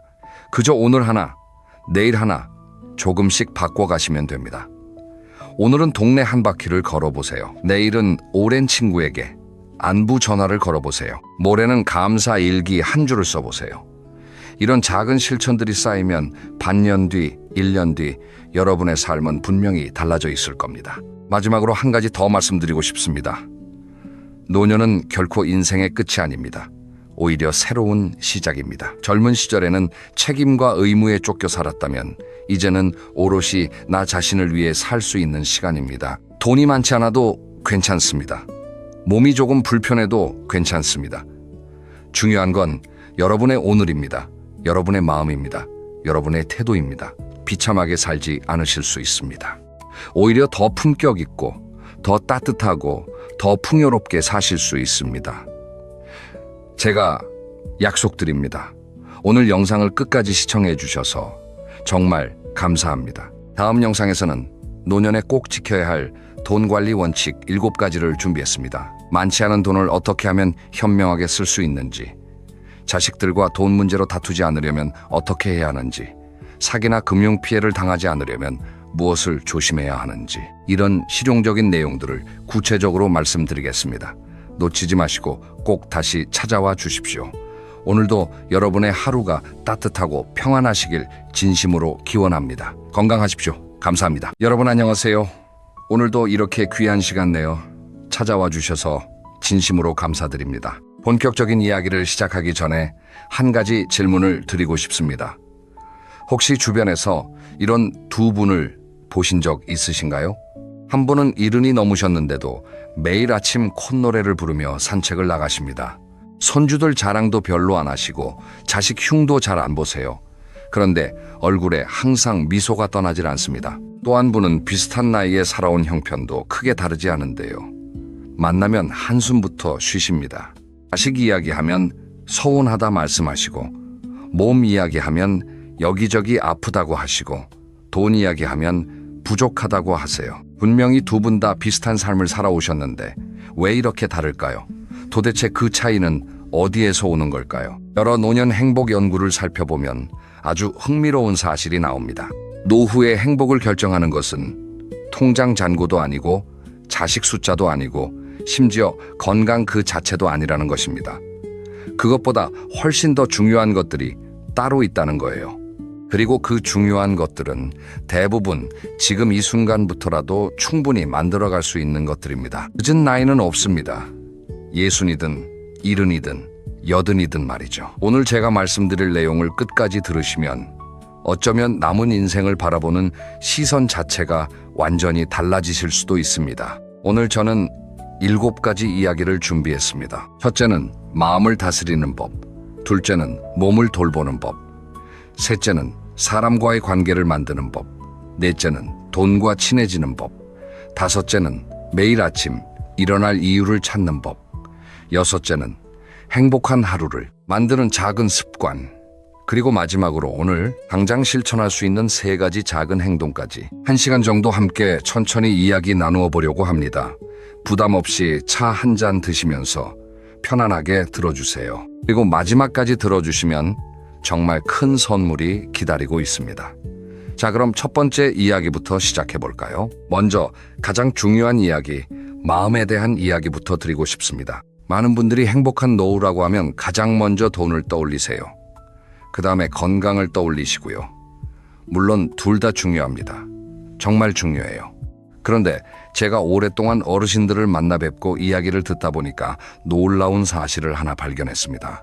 돈이 아주 많고 건강도 괜찮은데도 불행하다고 느끼시는 분들이 의외로 정말 많다는 거예요. 반대로 형편이 넉넉하지 않고 몸도 좀 불편하신데 매일 행복하다고 말씀하시는 분들도 계세요. 이 차이는 어디에서 오는 걸까요? 바로 마음이에요. 마음의 정원을 어떻게 가꾸느냐. 그것에 따라 같은 환경에서도 천국이 되기도 하고 지옥이 되기도 합니다. 마음을 망치는 가장 큰 적이 무엇인지 아세요? 그건 바로 비교하는 마음입니다. 비교는 마치 마음의 정원에 자라는 잡초와 같아요. 가만히 두면 정원 전체를 뒤덮어버립니다. 옆집 김씨네 아들은 대기업 다니는데 우리 아들은 왜 저럴까? 친구 박씨는 강남에 아파트가 있는데 나는 왜 이럴까? 사돈은 손주를 셋이나 봤는데 우리는 왜 아직일까? 이런 비교가 시작되면 끝이 없습니다. 그리고 비교는 절대로 나를 행복하게 만들어주지 않아요. 비교는 늘 2가지 결과만 가져옵니다. 우월감 아니면 열등감. 둘 다 마음의 평화를 깨뜨리는 감정들이죠. 제가 아는 한 어르신이 계세요. 75 되신 분인데 평생을 비교하면서 사셨다고 해요. 학교 다닐 때는 친구들과 성적을 비교하고, 결혼해서는 형제들과 집안 형편을 비교하고, 자식 키울 때는 다른 집 자식들과 비교하고요. 그러다 보니 평생 단 한 번도 만족스러운 적이 없었다는 거예요. 그런데 환갑이 지나서야 깨달으셨대요. 비교하는 한 절대 행복할 수 없다는 것을요. 그래서 그분이 정한 규칙이 하나 있어요. 다른 사람 이야기를 들을 때 부럽다는 마음이 들면 마음속으로 이렇게 말한답니다. 저 사람은 저 사람의 인생을 살고 나는 나의 인생을 산다. 우리는 서로 다른 길을 걷고 있을 뿐이다. 이렇게 매일매일 자신에게 말해 주었더니 어느 순간부터 정말로 마음이 편해지셨다고 해요. 2번째로 마음의 정원에서 뽑아내야 할 것은 후회의 풀이에요. 사람이 나이가 들면 자꾸 과거를 돌아보게 됩니다. 그때 그 결정만 다르게 했더라면, 그때 그 사람만 만나지 않았더라면, 그때 그 일을 시작했더라면, 이런 후회는 마음을 갉아먹는 벌레와 같아요. 그런데 여러분 한번 생각해 보세요. 과거는 절대 바꿀 수 없습니다. 단 1초도 되돌릴 수 없어요. 그렇다면 과거에 대한 후회는 어디에 쓰는 감정일까요? 사실 아무 쓸모가 없습니다. 후회 대신 우리가 가져야 할 마음은 받아들임입니다. 그 시절에 나는 그 시절에 최선을 다했다. 결과가 어떻든 그건 내가 할 수 있는 최선이었다. 이렇게 받아들이는 순간 마음이 한결 가벼워집니다. 또 하나, 자식에 대한 기대를 내려놓으셔야 해요. 이게 정말 어렵죠. 평생 내 모든 것을 바쳐 키운 자식인데 어떻게 기대를 안 할 수가 있겠어요. 그런데 그 기대가 클수록 실망도 커집니다. 자식들도 그들 나름의 삶이 있어요.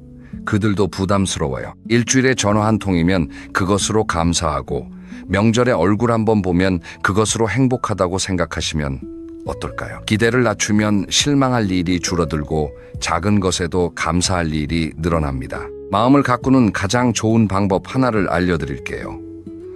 바로 감사일기예요. 어렵지 않습니다. 매일 자기 전에 그날 감사했던 일 3가지만 적어보시는 거예요. 거창한 거 아니어도 돼요. 오늘 날씨가 좋았다. 점심에 먹은 김치찌개가 맛있었다. 오랜만에 친구에게서 안부 전화가 왔다. 이렇게 사소한 것들이면 충분합니다. 여러 심리학 연구에서 밝혀진 사실인데 매일 감사한 일을 적기만 해도 우울감이 줄어들고 행복감이 늘어난다고 합니다. 1개월만 꾸준히 해보세요. 마음의 색깔이 달라지는 걸 느끼실 거예요.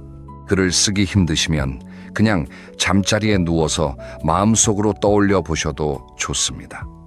오늘 감사한 일 3가지. 이렇게 자기 전에 떠올리면 잠도 더 잘 오고 다음날 기분도 한결 좋아져요. 그런데 여러분, 마음만 잘 다스린다고 끝일까요? 아닙니다. 한 가지가 무너지면 모든 게 와르르 무너지는 그런 중요한 것이 또 있어요.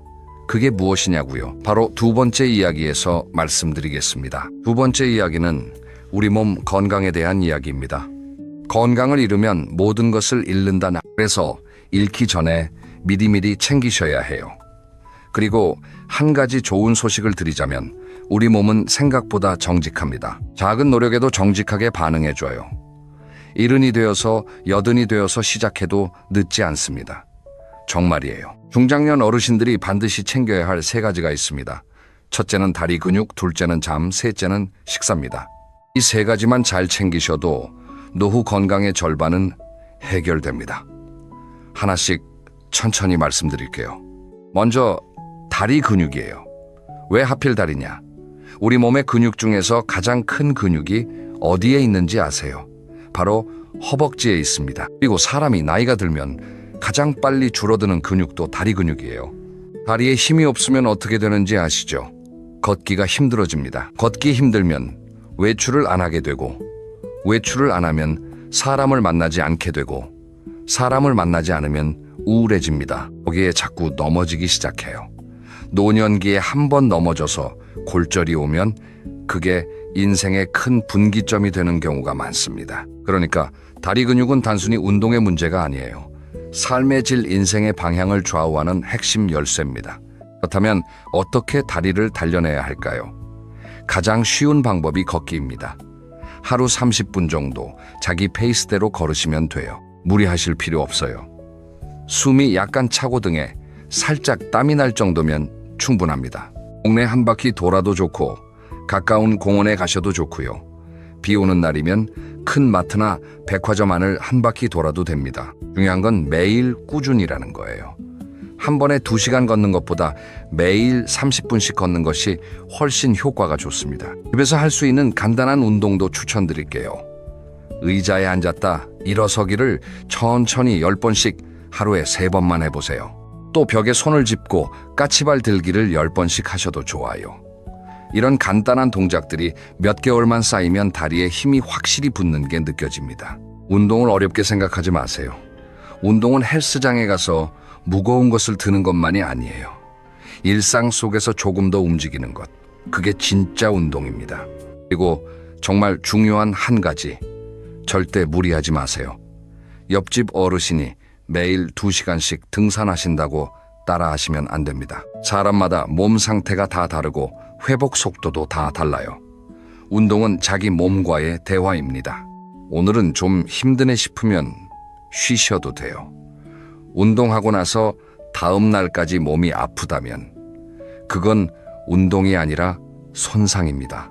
운동의 황금률은 어제보다 아주 조금만입니다.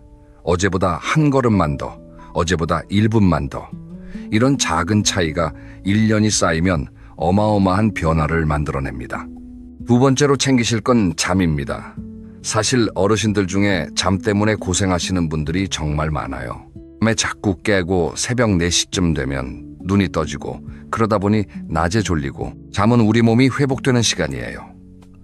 잠이 부족하면 면역력도 떨어지고 기억력도 떨어지고 감정 조절도 어려워집니다. 그렇다면 어떻게 하면 잘 자느냐? 첫째, 매일 같은 시간에 주무세요. 늦어도 밤 11시 전에 잠자리에 드시는 게 좋습니다. 둘째, 낮잠은 짧게 30분을 넘기시면 밤잠에 영향을 줍니다. 셋째, 자기 전에 스마트폰이나 텔레비전 화면을 멀리 하세요. 화면의 빛이 잠을 방해합니다. 넷째, 저녁에 너무 많이 드시지 마세요.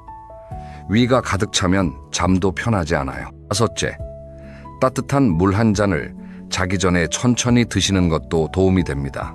세 번째는 식사예요. 어르신들 식사에서 가장 중요한 건 뭘까요? 잘 드시는 것이 아니라 골고루 드시는 것입니다. 나이가 들면 입맛이 변하고 씹는 게 불편해지고 그러다 보니 자꾸 부드러운 것, 익숙한 것만 드시게 돼요. 그런데 그러면 영양이 한쪽으로 치우치게 됩니다.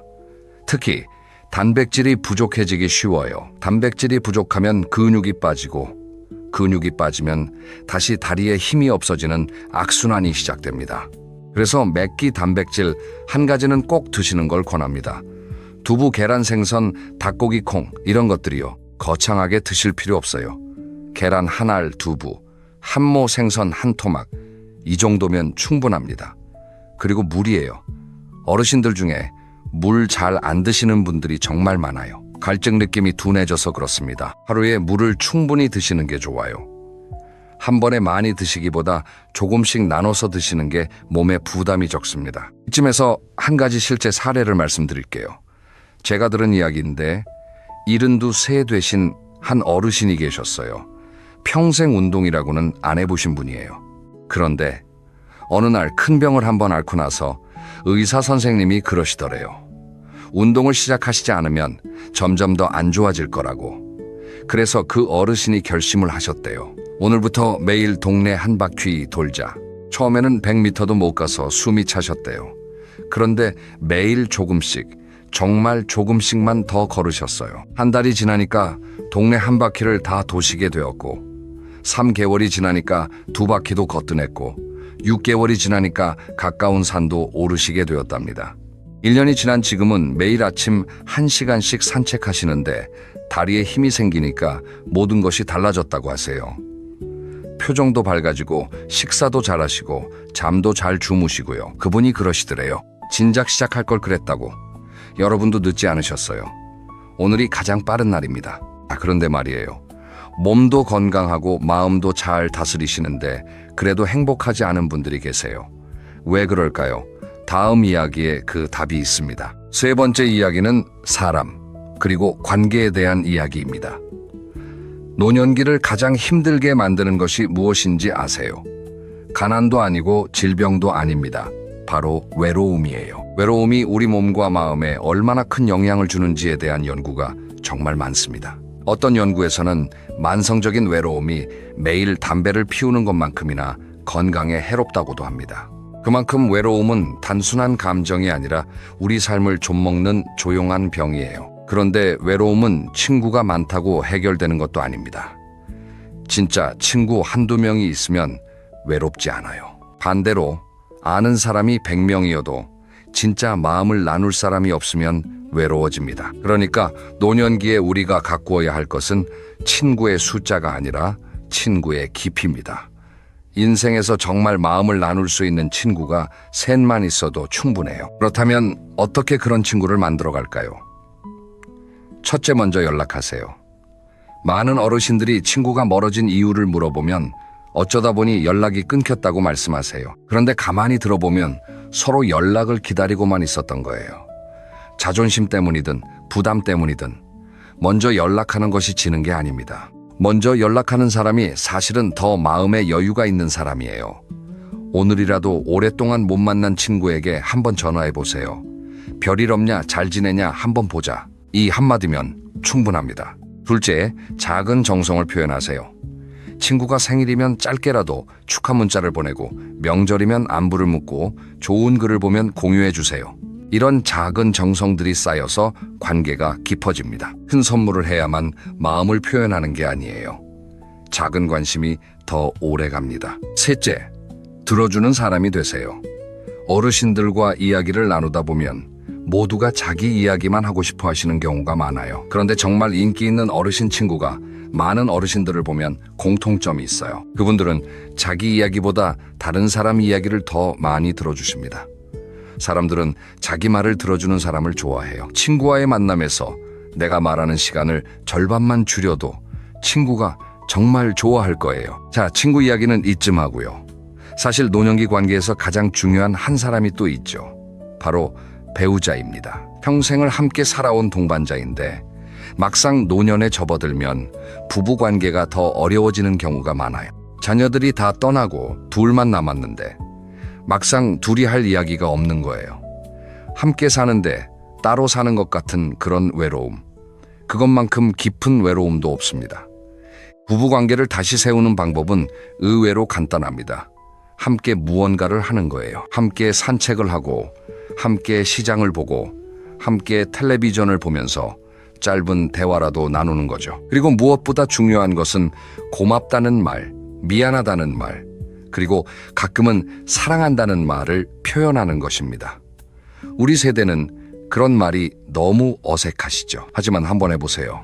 오늘 저녁에 배우자에게 이렇게 말해보세요. 평생 고마웠어. 단 한마디면 됩니다. 그 한마디가 30년 어색했던 관계를 녹이는 시작이 될 수 있어요. 다음으로 자식과의 관계예요. 이게 정말 어려운 주제죠. 자식과의 관계에서 가장 중요한 단어가 무엇인지 아세요? 바로 거리예요. 너무 가까워도 부담스럽고 너무 멀어도 서운한 그 황금 거리를 찾아야 합니다. 많은 어르신들이 자식에게 모든 걸 다 주려고 하시고 자식의 일거수일투족을 다 알고 싶어 하세요. 그런데 자식들은 부담스러워합니다. 자식들도 그들의 인생이 있어요. 그들의 가족이 있고 그들의 직장이 있고요. 자식과의 황금 거리는 이런 거예요. 매주 한 번 정도 전화로 안부 묻기, 한 달에 한 번 정도 만나기, 자식의 일에 너무 깊이 관여하지 않기, 도움이 필요하다고 할 때 도와주기, 그렇지 않을 때는 한 발짝 물러서기, 자식이 잘 되면 같이 기뻐하고 자식이 힘들 때는 묵묵히 곁에 있어주기. 이 정도의 거리가 가장 좋습니다. 새로운 인연을 만드는 것도 정말 중요해요. 동네에 놓인 복지관이나 문화센터가 있다면 한번 가보세요. 처음에는 어색할 수 있어요. 그런데 한두 번 가다 보면 자연스럽게 인사 나누는 분이 생기고 또 그러다 보면 친구가 됩니다. 종교 활동을 하시는 분이라면 그 안에서 모임에 참여해 보세요. 봉사 활동도 좋습니다. 다른 사람을 도우면서 새로운 인연이 생깁니다. 78 되신 한 어르신 이야기를 들었어요. 이분은 매주 화요일마다 친구들과 만나는 모임을 10년째 하고 계세요. 처음에는 5분이 시작하셨대요. 그중 2분은 먼저 세상을 떠나셨고 새로운 분 2분이 합류하셔서 지금은 5분이 매주 화요일 오전 10시에 동네 카페에서 만나신다고 해요. 큰 이야기를 하는 것도 아닙니다. 그냥 그날 있었던 일, 본 텔레비전 프로그램 이야기, 자식 이야기 조금. 그런데 그 어르신은 화요일이 인생에서 제일 기다려지는 날이라고 하시더래요. 매주 만날 사람이 있다는 것, 일주일을 살아갈 이유가 된다고요. 여러분도 매주 만날 수 있는 누군가가 있으신가요? 없다면 오늘부터 만들어 가시면 됩니다. 4번째 이야기는 돈에 대한 이야기입니다. 돈 이야기는 사실 모든 어르신들의 가장 큰 고민이죠. 노후에 돈이 부족하면 어떡하지? 자식한테 짐이 되면 어떡하지? 갑자기 병이라도 들면 어떡하지? 이런 걱정들이 마음을 무겁게 합니다. 그런데 한 가지 분명히 말씀드리고 싶은 것이 있어요. 돈이 많다고 행복한 노후가 보장되는 건 절대 아닙니다. 그리고 돈이 적다고 불행한 노후가 정해진 것도 아니에요. 많은 연구에서 어느 정도 기본적인 생활이 가능한 수준만 넘어서면 돈의 양과 행복도는 그렇게 비례하지 않는다고 합니다. 그렇다면 노후에 정말 얼마가 있어야 할까요? 이건 사람마다 다 다릅니다. 사실은 지역 생활, 스타일, 건강 상태, 가족 구성에 따라 다 달라요. 그래서 누가 노후 자금으로 얼마가 필요하다고 정해진 답을 알려준다면 그 말을 그대로 믿지 마세요. 본인 상황에 맞는 답은 본인이 가장 잘 압니다. 한 달에 우리 부부가 혹은 내가 정말 필요한 돈이 얼마인지 이걸 한번 차분히 계산해 보시는 것이 노후 재정의 시작이에요. 대부분의 어르신들에게 필요한 항목은 비슷합니다. 식비, 주거비, 의료비, 통신비, 교통비, 그리고 약간의 여가비, 이 정도예요. 각 항목에 얼마 정도 쓰는지 한 달만 가계부를 써보세요. 의외로 우리가 매달 얼마를 쓰는지 정확히 모르고 살아가는 경우가 많습니다. 가계부는 무서운 게 아니에요. 내 돈의 흐름을 알게 해주는 좋은 친구입니다. 그리고 정말 중요한 이야기 하나 드리고 싶어요. 자식에게 모든 걸 다 주지 마세요. 한국 부모님들의 가장 큰 미덕이자 가장 큰 약점이 자식 사랑입니다. 자식이 결혼한다고 하면 모아둔 돈을 다 털어주고, 사업한다고 하면 또 보태주고, 집 산다고 하면 또 도와주고, 그러다가 정작 본인 노후에는 돈이 없어서 곤란해지시는 어르신들을 정말 많이 봤어요. 자식에게 줄 수 있는 가장 큰 선물이 무엇인지 아세요?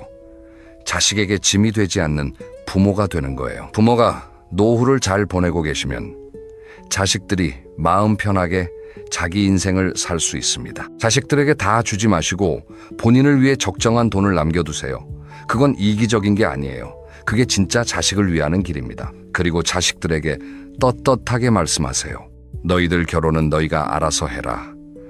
우리는 우리 노후를 챙기겠다. 이게 어색하고 미안하시겠지만 결국 모두를 위한 길입니다. 작은 소비의 기쁨도 알려드리고 싶어요.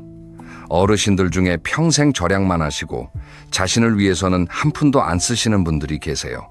그런데 그러시면 안 됩니다. 돈은 모으기만 하는 게 아니라 잘 쓰는 것도 중요해요. 한 달에 한두 번 평소 안 가던 식당에서 좋아하는 음식 드시고, 1년에 한두 번 가까운 곳이라도 여행 다녀오시고, 가끔은 좋은 옷도 한 벌 사 입으시고, 자신에게 작은 선물을 주는 것, 그것이 노년의 큰 행복입니다. 돈을 안 쓰고 모으기만 하다가 갑자기 큰 병이 나서 그 돈을 다 병원비로 쓰게 되면 그건 정말 안타까운 일이잖아요. 돈은 살아있는 동안 적절히 쓰면서 행복을 사야 진짜 가치가 있는 겁니다. 대신 큰 지출, 큰 결정은 신중하게 하세요. 노년에 들어서 자주 보이는 실수가 있어요. 큰 돈을 한 번에 어딘가에 투자하시는 거예요. 지인이 좋은 데가 있다더라. 옆집 어르신이 어디 투자해서 큰 돈 벌었다더라. 이런 이야기에 휩쓸리지 마세요. 노년에 큰 돈을 잃으면 다시 회복할 시간이 없습니다. 안정적인 것이 최고예요. 큰 결정을 하실 때는 반드시 자녀나 믿을 만한 사람과 상의하시고, 너무 좋아 보이는 제안일수록 더 의심해 보세요. 세상에 공짜 점심은 없습니다. 자, 돈 이야기까지 마쳤습니다. 그런데 돈이 충분해도 매일 아침 일어날 이유가 없다면 그 노후는 공허해집니다. 다음 이야기는 정말 중요해요. 매일 아침 일어날 이유, 그것에 대한 이야기입니다. 5번째 이야기는 매일 아침 일어날 이유를 찾는 것에 대한 이야기입니다. 일본에 오래 사시는 분들이 많은 지역들이 있어요. 그곳 어르신들의 공통점이 무엇인지 아세요? 모두가 매일 아침 일어날 이유가 있다는 것입니다. 일본 말로 이키가이라고 부른답니다. 우리말로는 살아갈 이유, 삶의 보람 정도로 번역할 수 있어요. 작은 텃밭을 가꾸시는 것, 손주들에게 예시하게 들려주시는 것, 동네 어르신들을 위해 봉사하시는 것, 이런 작은 것들이 모두 이키가이가 됩니다. 매일 아침 일어날 이유가 있는 사람은 늙지 않습니다. 정확히 말하면 마음이 늙지 않아요.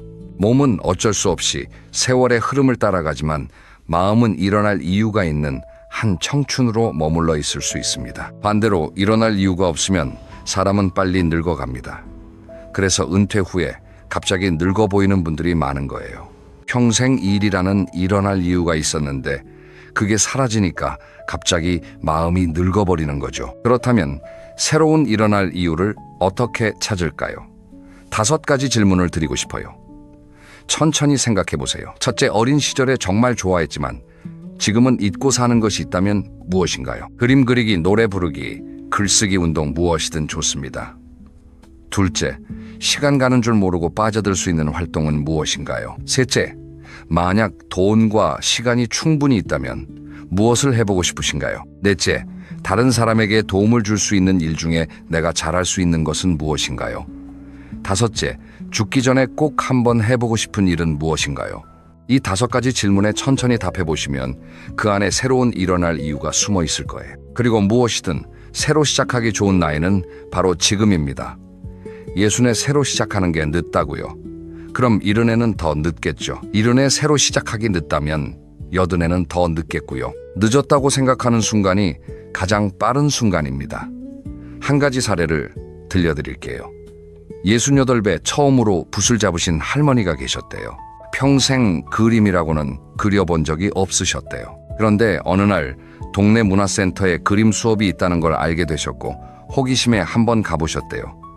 첫 수업에서 손이 부들부들 떨리셨대요. 어렸을 때 그림 못 그린다고 혼났던 기억이 떠올라서요. 그런데 선생님이 그러시더래요. 잘 그리려고 하지 마세요. 그냥 즐기세요. 그 말씀에 마음이 풀리셨다고 해요.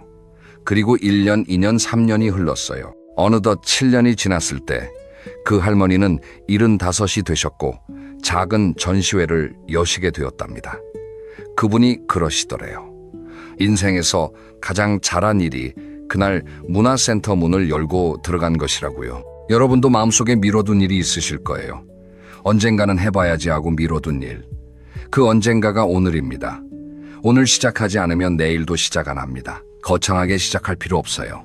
시 한 편 써보기, 그림 한 장 그려보기, 새로운 음식 한 가지 만들어보기. 아주 작은 것부터 시작하셔도 좋습니다. 봉사와 나눔도 정말 좋은 일어날 이유가 됩니다. 다른 사람을 돕는 일을 시작하시면 신기한 일이 생겨요. 받는 사람보다 주는 사람이 더 행복해집니다. 동네 경로당에서 다른 어르신들, 식사를 도와드리는 봉사 가까운 도서관에서 책을 정리하는 봉사 어린이집에서 아이들에게 예시하기 들려주는 봉사. 작은 봉사들이 큰 보람으로 돌아옵니다. 봉사를 하시면 일주일이 짧게 느껴져요. 가야 할 곳이 있고 할 일이 있다는 것. 그게 노년기의 가장 큰 활력입니다. 요즘 같은 시대에는 디지털도 친구로 만들어 보시면 좋아요. 처음에는 어렵게 느껴지실 거예요. 스마트폰, 유튜브, 메신저 다 낯설고 어렵죠. 그런데 한번 익숙해지시면 노년에 정말 좋은 친구가 됩니다. 멀리 사는 손주들과 영상통화도 하실 수 있고 평생 궁금했던 것들을 찾아볼 수도 있고 좋은 강의도 무료로 들으실 수 있어요. 처음에는 자녀들에게 배우시거나 노인복지관의 디지털 교실에 가셔서 천천히 배우시면 됩니다. 어렵다고 포기하지 마세요. 한 가지씩 익혀가시면 어느새 익숙해져 있을 거예요. 자, 이제 거의 다 왔습니다. 6번째 이야기는 행복한 하루를 만드는 작은 습관들에 대한 이야기예요. 행복한 어르신들의 하루를 가만히 들여다보면 신기하게도 공통점이 많아요. 큰 차이가 아닌 작은 습관들의 차이입니다. 그 작은 습관들이 쌓여서 행복한 하루가 되고 행복한 한 달이 되고 행복한 1년이 되고 결국 행복한 인생이 됩니다. 7가지 작은 습관을 말씀드릴게요. 첫째, 아침에 일어나면 햇빛을 10분 쬐세요. 창문을 활짝 열고 햇빛을 받으시거나 잠시 밖에 나가서 햇빛을 받으세요. 아침 햇빛은 우리 몸의 시계를 깨우고 기분을 좋게 하는 호르몬을 만들어줍니다. 한 10분이면 됩니다. 이것 하나만 1개월 해보세요. 잠도 더 잘 오고 기분도 한결 밝아지는 걸 느끼실 거예요. 둘째, 정해진 시간에 식사하세요. 아침은 7시, 점심은 12시 반, 저녁은 6시 반. 시간은 본인 라이프 스타일에 맞게 정하시면 됩니다. 중요한 건 일정하게라는 거예요. 우리 몸은 규칙적인 것을 좋아합니다. 식사 시간이 일정하면 소화도 잘 되고 잠도 잘 옵니다. 셋째, 하루에 한 번은 사람과 대화하세요. 가족이든 친구든 동네 어르신이든 짧은 대화라도 좋습니다. 사람은 사회적 동물이라서 다른 사람과 말을 나누지 않으면 마음이 쪼그라들어요. 혼자 사시는 분이라면 동네 슈퍼나 약국에 가셨을 때 한마디라도 말을 건네보세요. 오늘 날씨가 참 좋네요. 이 한마디가 그날 하루의 활력이 됩니다. 넷째, 하루에 한 가지 새로운 것을 시도해보세요. 거창한 거 아니어도 돼요. 평소에 안 가던 길로 산책 가기, 평소에 안 먹어본 음식 한 입 먹어보기, 새 노래 한 곡 들어보기, 새 책 한 페이지 읽어보기. 이런 작은 새로움이 매일을 다르게 만들어줍니다. 매일이 똑같으면 시간이 무섭게 흘러갑니다. 매일의 작은 새로움이 있으면 시간이 풍부하게 느껴져요. 다섯째, 하루에 한 번은 움직이세요. 운동이라고 거창하게 생각하지 마세요. 동네 한 바퀴 산책도 좋고 집안 청소도 좋고 화분에 물 주기도 좋아요. 가만히 앉아만 있으면 몸도 마음도 굳어집니다. 움직이면 활력이 생겨요. 여섯째, 하루에 한 가지 감사한 일을 찾으세요. 아까 마음에 대한 이야기에서도 말씀드렸지만 정말 중요해서 다시 한번 말씀드려요. 자기 전에 잠시 마음을 가라앉히고 떠올려 보세요. 오늘 감사한 일은 무엇이었나? 큰일이 아니어도 돼요. 햇살이 좋았다. 밥이 맛있었다. 누군가 친절하게 대해줬다. 이런 작은 감사가 마음을 따뜻하게 만들어줍니다. 7째, 자기 전후분의 회고예요. 잠자리에 누우셔서 오늘 하루를 천천히 돌아보세요. 오늘 좋았던 일은 무엇이고 아쉬웠던 일은 무엇이었나? 내일은 무엇을 해보면 좋을까? 이 5분의 회고가 하루를 정리해주고 내일을 기대하게 만들어줍니다. 한 어르신의 하루를 잠깐 들려드릴게요. 이분은 매일 아침 6시 30분에 일어나신답니다. 일어나자마자 창문을 활짝 여시고 따뜻한 물 한 잔을 천천히 드세요. 그 다음에는 가벼운 스트레칭을 10분 정도 하시고 아침 식사를 하세요. 식사 후에는 신문을 읽으시거나 책을 읽으시고요. 오전에는 동네를 한 바퀴 산책하시거나 일주일에 2번은 노인복지관에서 친구분들을 만나세요. 점심을 드신 후에는 짧은 낮잠을 30분 정도 주무시고 오후에는 손주들에게 줄 손편지를 쓰시거나 작은 화분들을 돌보세요. 저녁 식사 후에는 텔레비전을 1~2시간 보시고 자기 전에는 그날의 일기를 짧게 쓰신답니다.